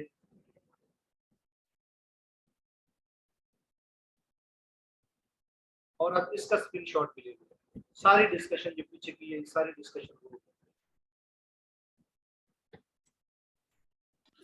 सर ये स्लाइड टेबल तो एफएससी की बुक में भी है। ये वही टेबल मैंने वहां से डाला है। इधर टेबल होते हैं लेकिन पढ़ता कोई नहीं।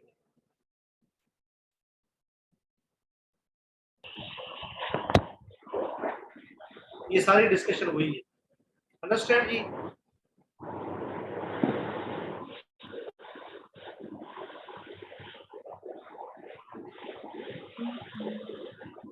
कर लिया जी आप लोगों ने? स्क्रीनशॉट ले लिया?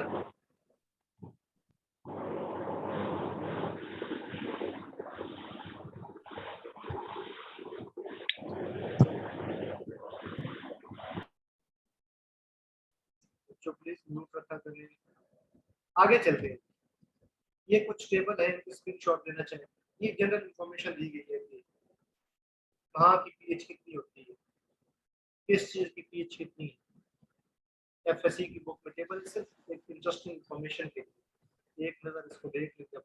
क्योंकि आप लोग की तैयारी अगर इंशाल्लाह क्योंकि सारी तैयारी करवानी है तो साथ साथ जो चैप्टर होता जा रहा है उसमें से आप लोग चीजें देखते हैं। ये भी देखते हैं आप लोग। सर जी जिस तरह परसेंटेज आयोनाइजेशन एसिड के लिए फाइंड आउट किया, परसेंटेज जो है ना उसके लिए बेस के लिए भी उसी तरह फाइंड जी आउट बिल्कुल करेंगे। वही तरीका होता है। अच्छा, अब इंतहाई इंपॉर्टेंट टॉपिक जो नेक्स्ट हमारे पास आ गया वो है बफर्स। आप लोग थके तो नहीं है भाई? No sir. अपना फीडबैक दें, थक तो नहीं गए आप लोग? No sir. चले हम लोग अब तेजी से चलते हैं। बफर्स आपको पता है बफर क्या होते हैं? Solution which resist change in pH upon addition of small acid of base. थोड़ा सा एसिड ऐड करेंगे, थोड़ा सा बेस ऐड करें, तो ऐसा सोल्यूशन जिसकी पीएच चेंज ना हो उसको हम लोग बफर कहते हैं। बफर आपके पास तीन तरह के हैं, एसिडिक बफर, न्यूट्रल बफर और आपके पास बेसिक बफर होते हैं। एसिडिक बफर है जिनकी पीएच लेस देन 7, और ये बनाते कैसे हैं? ये बनाते हैं weak acid plus salt of it with strong base. Acetic acid आपके पास एक वीक एसिड है, उसके अंदर आपने एसिटिक एसिड का स्ट्रॉन्ग बेस के साथ साल्ट मिक्स कर दिया। एसिटिक एसिड का स्ट्रॉन्ग बेस सोडियम हाइड्रोक्साइड के साथ साल्ट क्या है? वो सोडियम एसीटेट है। तो सोडियम एसीटेट आप लोगों ने क्या किया? एसिटिक एसिड और सोडियम एसीटेट इन दोनों को मिलाया। अब एक और बात इंपॉर्टेंट है, आप लोग सारे कई जमानों से आप लोग पढ़ते आ रहे हैं कि बफर होता है जी, एक वीक एसिड होता है, उसके अंदर उसका साल्ट होता है। यहाँ इंपॉर्टेंट बात ये है वीक एसिड यूज क्यों करते हैं, हम लोग स्ट्रॉन्ग एसिड यूज क्यों नहीं करते? देखिए जी, जो स्ट्रॉन्ग एसिड होते हैं ना वो बजाते खुद बफर होते हैं, उनमें थोड़ा बहुत बेस ऐड करने कोई फर्क नहीं पड़ता। एक तो ये रीजन है इसकी बड़ी इंपॉर्टेंट। इसलिए जब भी आप लोगों को बफर सोल्यूशन बनाना हो ना 1 से लेके 4 पीएच का, तो हमेशा आप स्ट्रॉन्ग एसिड यूज करते हैं। 1 से लेके 4 पीएच तक को बफर बनाना हो तो स्ट्रॉन्ग एसिड यूज करते हैं, क्योंकि वो ज्यादा खुद बफर होते हैं। और उससे 4 से 7 तक फिर आप वीक एसिड और उसका साल्ट यूज करते हैं। स्ट्रॉन्ग एसिड बजाते खुद बफर होते हैं, कीप इन माइंड। एक इंपॉर्टेंट चीज ये है।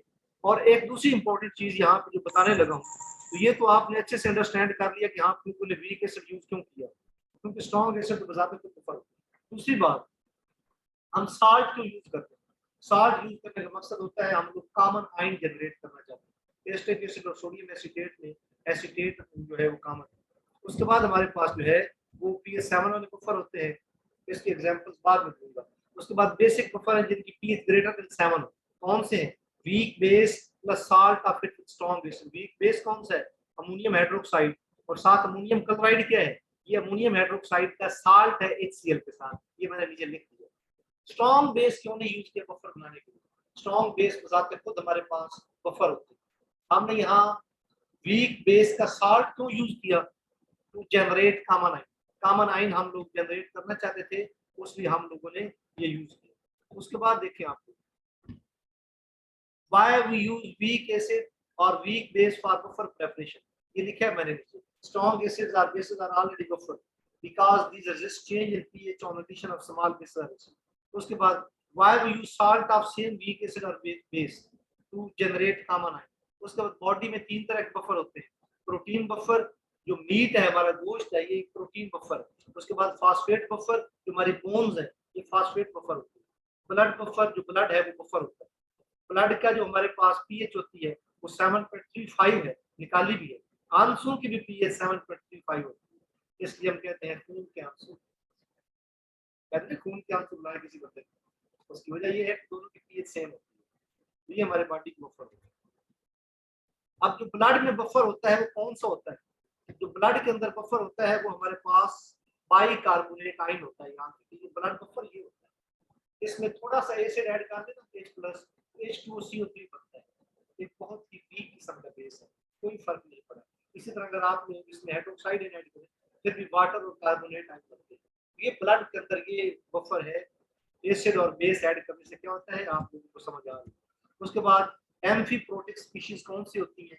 स्पीशीज व्हिच कैन डोनेट और टेक प्रोटॉन लाइक HCO3-1। ये इसकी तरह ये प्रोटॉन डोनेट भी कर सकता है, ले भी सकता है। HCO3-2 की बात हुई है, यहाँ -2 लिखा। ये एम्फीप्रोटिक स्पीशीज है जो प्रोटॉन दे भी सकता है, ले भी सकता है। अब बफर एक्शन वही बात ऊपर मैंने की है तो यहाँ भी। अब यहाँ एक बड़ी इंपॉर्टेंट बात, जिनकी pH 4 से 4 से लेके 7 तक, अगर आप लोग जो 1 से लेके 4 तक अगर बफर बनाना चाहते हैं ना pH का, तो उसके लिए डायरेक्ट एसिड यूज करते हैं। 4 से 7 तक बनाना हो तो फिर weak acid plus salt of the strong base. इसी तरह 7 से 10 तक, अगर आप लोगों ने 7 से 10 तक बफर बनाना हो, बफर आप 7 से 10 तक बनाते हैं, 10 से ऊपर अगर आप लोग बनाना चाहते हैं, या 10 लिख रहा था, 10 से ऊपर अगर आप बनाना चाहते हैं तो आप डायरेक्ट बेस यूज करते हैं। ये वही बात है पहले बताइए। एंडरसन इक्वेशन बहुत इंपॉर्टेंट है। केस में अच्छा हम यूज करेंगे, जी, उस केस में हम नहीं यूज करेंगे, डायरेक्ट एसिड जब हाँ। बस बेस यूज करेंगे। हाँ, डायरेक्ट एसिड या बेस यूज करते हैं। अच्छा, ये हेंडरसन इक्वेशन जो है ना, अच्छा जिस तरह मैंने आज आपको बताया था कि ये एम्फीप्रोटिक स्पीशीज जैसे ये मैंने इस ब्लड बफर में से बस एग्जांपल दी है कि HCO3 जो है ये हाइड्रोजन लेके क्या बनाते हैं, H2CO3, और ये अगर हाइड्रोजन इसमें से नहीं निकल सर, मेरा जाए, ये क्वेश्चन है कि ये एम्फोटेरिक स्पीशीज सेम है, एम्फीप्रोटिक और नहीं एम्फोटेरिक सेम दैट है इज या something else, different? That is something else. Okay okay, वो तो एसिड अच्छा बेस जो जी जी एज जी एक्ट जी। कर सकते हैं। अच्छा, जो हेंडरसन इक्वेशन है, जिस तरह मैंने आपको ये बताया, अभी जिन बच्चों ने इंटरव्यूज दिए हैं प्रोग्रेस सर्विस कमीशन में लेक्चर केमिस्ट्री के, हर दूसरे बच्चे से हेंडरसन इक्वेशन के बारे में पूछा गया। हेंडरसन इक्वेशन आपके पास क्या है, एसिड के लिए pH pKa plus log of salt और एसिड। अच्छा, अब याद रखें, जब भी साल्ट और एसिड की कंसंट्रेशन बराबर हो, pH और pKa बराबर होते हैं। कैसे?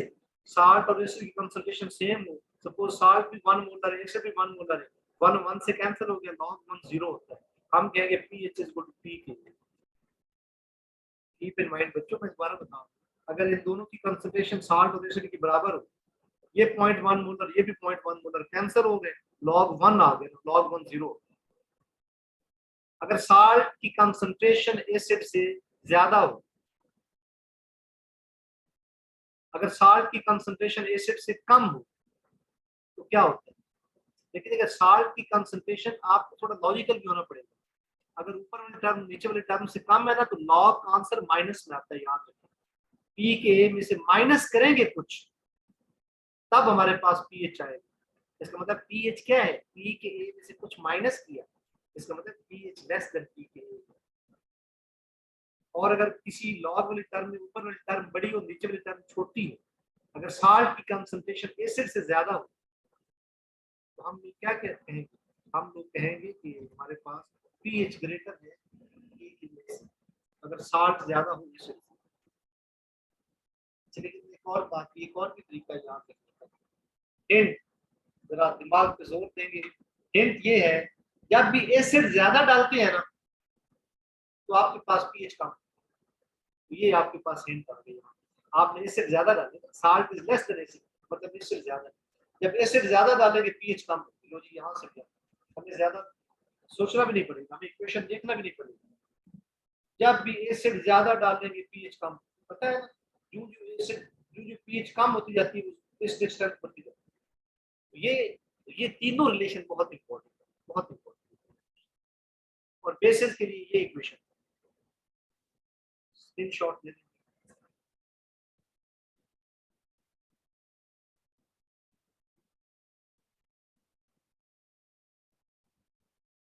स्क्रीनशॉट ले। अब कुछ क्वेश्चन है जी। अच्छा, यहाँ से वैसे देख के भी बताया जा सकता है, देख के भी बताया जा सकता है। देखते ना, ये क्या है आपके पास, आपके पास जो बेस है 0.5 मोलर है, जो आपके पास एसिड है 0.5 मोलर है, और पी के बी की वैल्यू क्या है 4.76। पीएच फाइंड करें, कैसे करेंगे? 4.76 सेम होगी।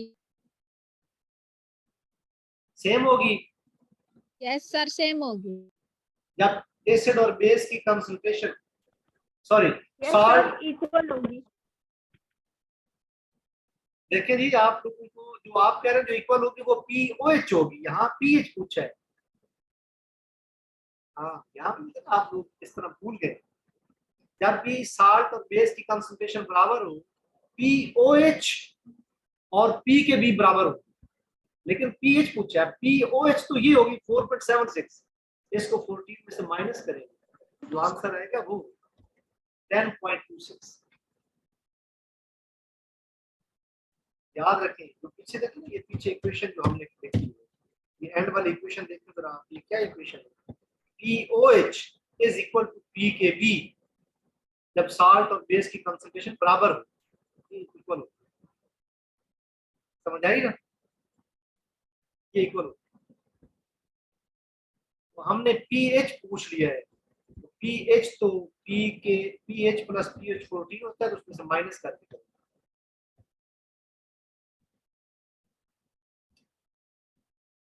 अच्छा, अब एक और बड़ी इंपॉर्टेंट ट्रिक आप लोगों ने सीख ली। एक इंपॉर्टेंट ट्रिक बच्चों आप लोगों ने सीख ली। एसिड क्या है 1 मोलर, साल्ट क्या है 0.1 मोलर।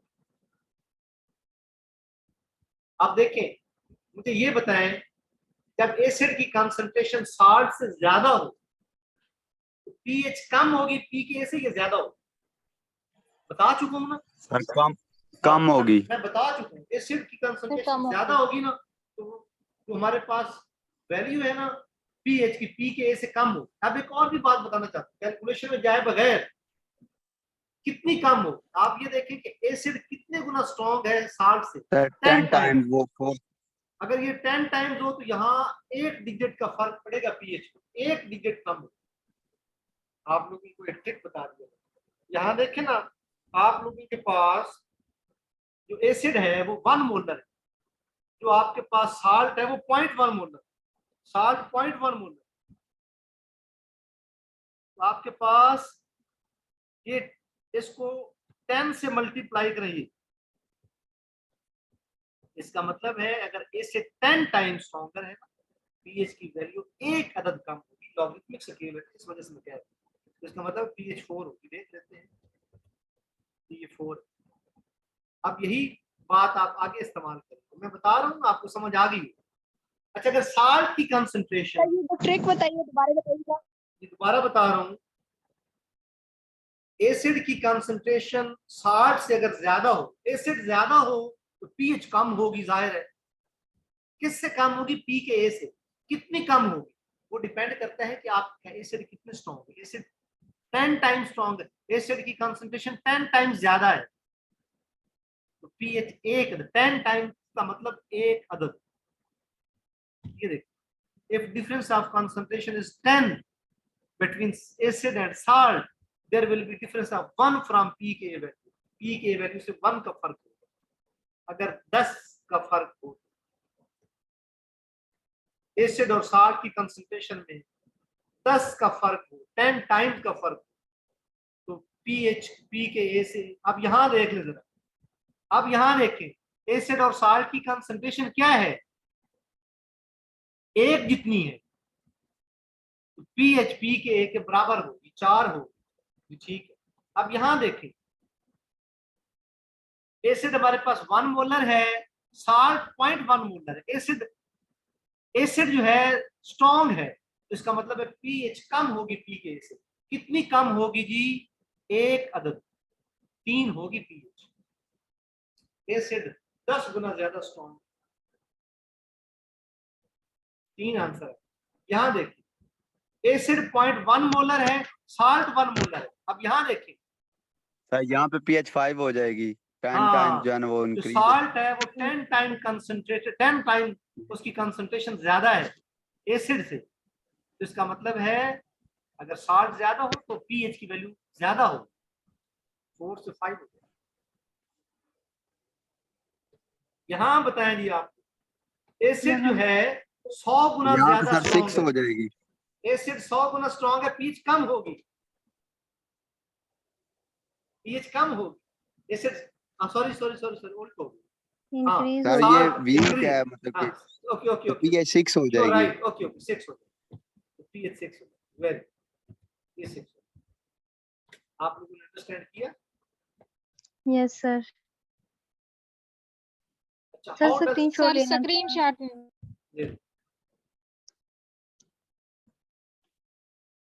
बच्चों बस सर मैं इनके कर, आंसर भी साथ लिख दिया करें काइंडली, वो हमें भूल जाएंगे बाद में स्क्रीनशॉट के बाद। आप लोग एक याद रखें बच्चे, यहाँ देखें ना, यहाँ पे एसिड और साल्ट की कंसंट्रेशन बराबर है pH 4, यहाँ पे एसिड 1 मोलर है, साल्ट 0.1 मोलर है, तो हमारे पास क्या होगा? एसिड स्ट्रॉन्गर है तो pH 4 से होकर हाँ 3 जी, हो जाएगा। यहाँ 3 पे साल्ट स्ट्रॉन्गर है, एसिड से pH ये 5। तो 5 सर जी बिल्कुल हलवा है। हलवा है ना, खा जाए। ये पहले हलवा नहीं था। एग्जैक्टली। जी सर। तो ये सूरत हाल है जी। अच्छा मैं बच्चों में लेक्चर अस्सलाम वालेकुम। में वाइंड अप करूंगा तो इंशाल्लाह कल आगे चलेंगे। डॉक्टर इमरान साहब आपसे बात सुनाएं प्लीज। अस्सलाम वालेकुम डियर स्टूडेंट्स। वालेकुम। मैं 100% दावे से कह सकता हूँ कि ऐसा लेक्चर आपने ज़िंदगी में कभी किसी केमिस्ट से नहीं सुना होगा। जी मैं बिल्कुल ये सर। 100% श्योरिटी से कह सकता हूँ। क्या आपको लेक्चर की समझ और मज़ा आया है? जी सर बहुत ज्यादा, कभी भी इतनी अंडरस्टैंडिंग फिजिकल की नहीं बहुत थी। ज्यादा। बहुत ज़्यादा। आप लोगों में से किसी ने कहा कि ये क्वेश्चन तो हलवा है। अब ये बताएं कि ये जो हलवा है क्या आपको मुफ्त मिलना चाहिए? No sir. ये बताएं कि आपकी सगी सगी वालदा जो है, जो बच्चे पे बहुत ज़्यादा शफीक और रहम दिल होती है, वो भी अपने बच्चे को तब तक दूध नहीं पिलाती जब तक बच्चा रोता नहीं है। तो अल्लाह ताला भी जन्नत और जहन्नम के फैसले अमाल की बुनियाद पे करता है। तो हमसे इतनी बड़ी आजमाइश ना लें कि हम बगैर मुआवजे के आपको ये हलवा, ये ज्ञान, ये लेक्चर, आप समझते हैं कि क्या इसकी वाकई कोई कीमत नहीं है? सही बताइएगा, आप क्या समझते हैं कि ये जस्टिस है? इतने ज़बरदस्त लेक्चर क्या आपको फ्री ऑफ कॉस्ट मिलते रहने चाहिए? नो आप सर, ये ये सर पेमेंट हो जानी चाहिए जी इसकी। सर ये आप जो तो बहुत लेस कॉस्ट में ये सारा कुछ इतना अच्छा करवा रहे हैं कि सबको ब्लेस्ड समझना चाहिए अपने आप को। बिल्कुल बिल्कुल ऐसा ही है। अच्छा ये बताइएगा कि वेरी फ्रैंकली दोनों टीचर्स आपको 3 घंटे तो पढ़ा रहे हैं, लेकिन आपने देखा कि ये जो स्लाइड पे लिखा हुआ है, क्या ये पहले से जो लिखा हुआ है इस पे कितना टाइम लगा होगा? आपने अगर कॉपी पे यही चीजें लिखनी हो, ये सॉल्व करने हो, कितना टाइम लगेगा? डॉक्टर साहब की आंखें देख के मैं कसम से कह रहा हूँ कि मुझे इनकी हालत पे तरस आ रहा है। सर इनकी नहीं, इस आंखों पे की काफी कसम, मेहनत लगी है, बहुत ज्यादा मेहनत जो लगी है। सारी इनकी समरी है ये। मैं कह रहा हूँ कि इनकी आंखों की सुर्खी देख के मैं इन्हें कह रहा हूँ डॉक्टर साहब हम सेशन बंद कर दें, दफा करें, हम फीसें वापस करें। ये आपकी हालत मुझसे देखी नहीं जा रही, मैं कसम से सही कह रहा हूँ। आप खुदारा इतनी ज्यादा मेहनत का मजाक ना उड़ाएं। जो बच्चे फीस अभी तक पे इन्होंने नहीं की, वो कल तक फी पे करें। मैं मजबूरन जब मैं इनकी हालत देखता हूँ और इनका पैशन देखता हूँ और डेडिकेशन, आज का लेक्चर इतना इम्पोर्टेंट था, हमें फिर तरस आ गया। हमने कहा यार बच्चों का लॉस हो जाएगा, पैसों की वजह से हम ये बच्चों का लॉस ना करें। आपको बिल्कुल फ्री ऑफ कॉस्ट आज का लेक्चर मिला है। जो छोड़ना चाहें वही हुसैन वाला पैगाम है, जो छोड़ना चाहें आप यहीं से वापस पलट जाएं। लेकिन प्लीज रिक्वेस्ट ये है कि मजदूर की मजदूरी उसका पसीना खुश्क होने से पहले दे देनी चाहिए। ये कोई आप हम पे एहसान नहीं कर रहे। यकीन माने कि हम इतने पैसे तो है ही नहीं, ये कितने पैसे बनते हैं? अगर मैट्रिक की ट्यूशन आपको कहा जाए कि आपने 1 घंटा रोजाना पढ़ाना है और 6,000 रुपया आपको मिलेगा, आप नहीं पढ़ाएंगे। आप कहेंगे दफा करो, 6,000 में कौन इस दौर में पढ़ाते हैं?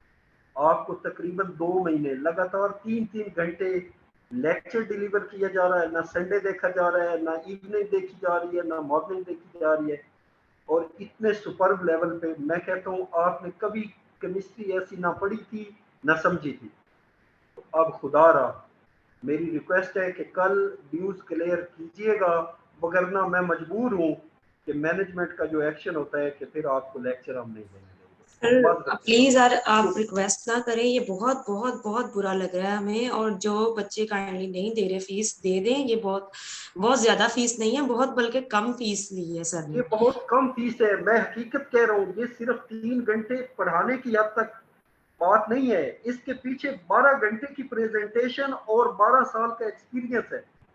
और आप देखें कि सर प्लीज इस आप बंदे इतनी ने, रिक्वेस्ट ना करें, बहुत शर्मिंदगी फील हो रही है। और ये जो स्टूडेंट्स हैं इनको खुद शर्म आनी चाहिए कि अब तक फीस पे हो जानी चाहिए जी। हमारा कतन मकसद आप लोगों को शर्मिंदा करना नहीं है, लेकिन रियलाइज करिए प्लीज इस डेडिकेशन की कुछ तो मुआवजा हो। अल्लाह भी तो कहता है, अल्लाह कितना शफीक है, रहम दिल है, वो भी तो कहता है ना, फमन यामल मिस्काल ज़र्रतन खैरन यरा वमन यामल मिस्काल ज़र्रतन शर्रन यरा, जिसने थोड़ी बराबर भी नेकी की मैं अजर दूंगा।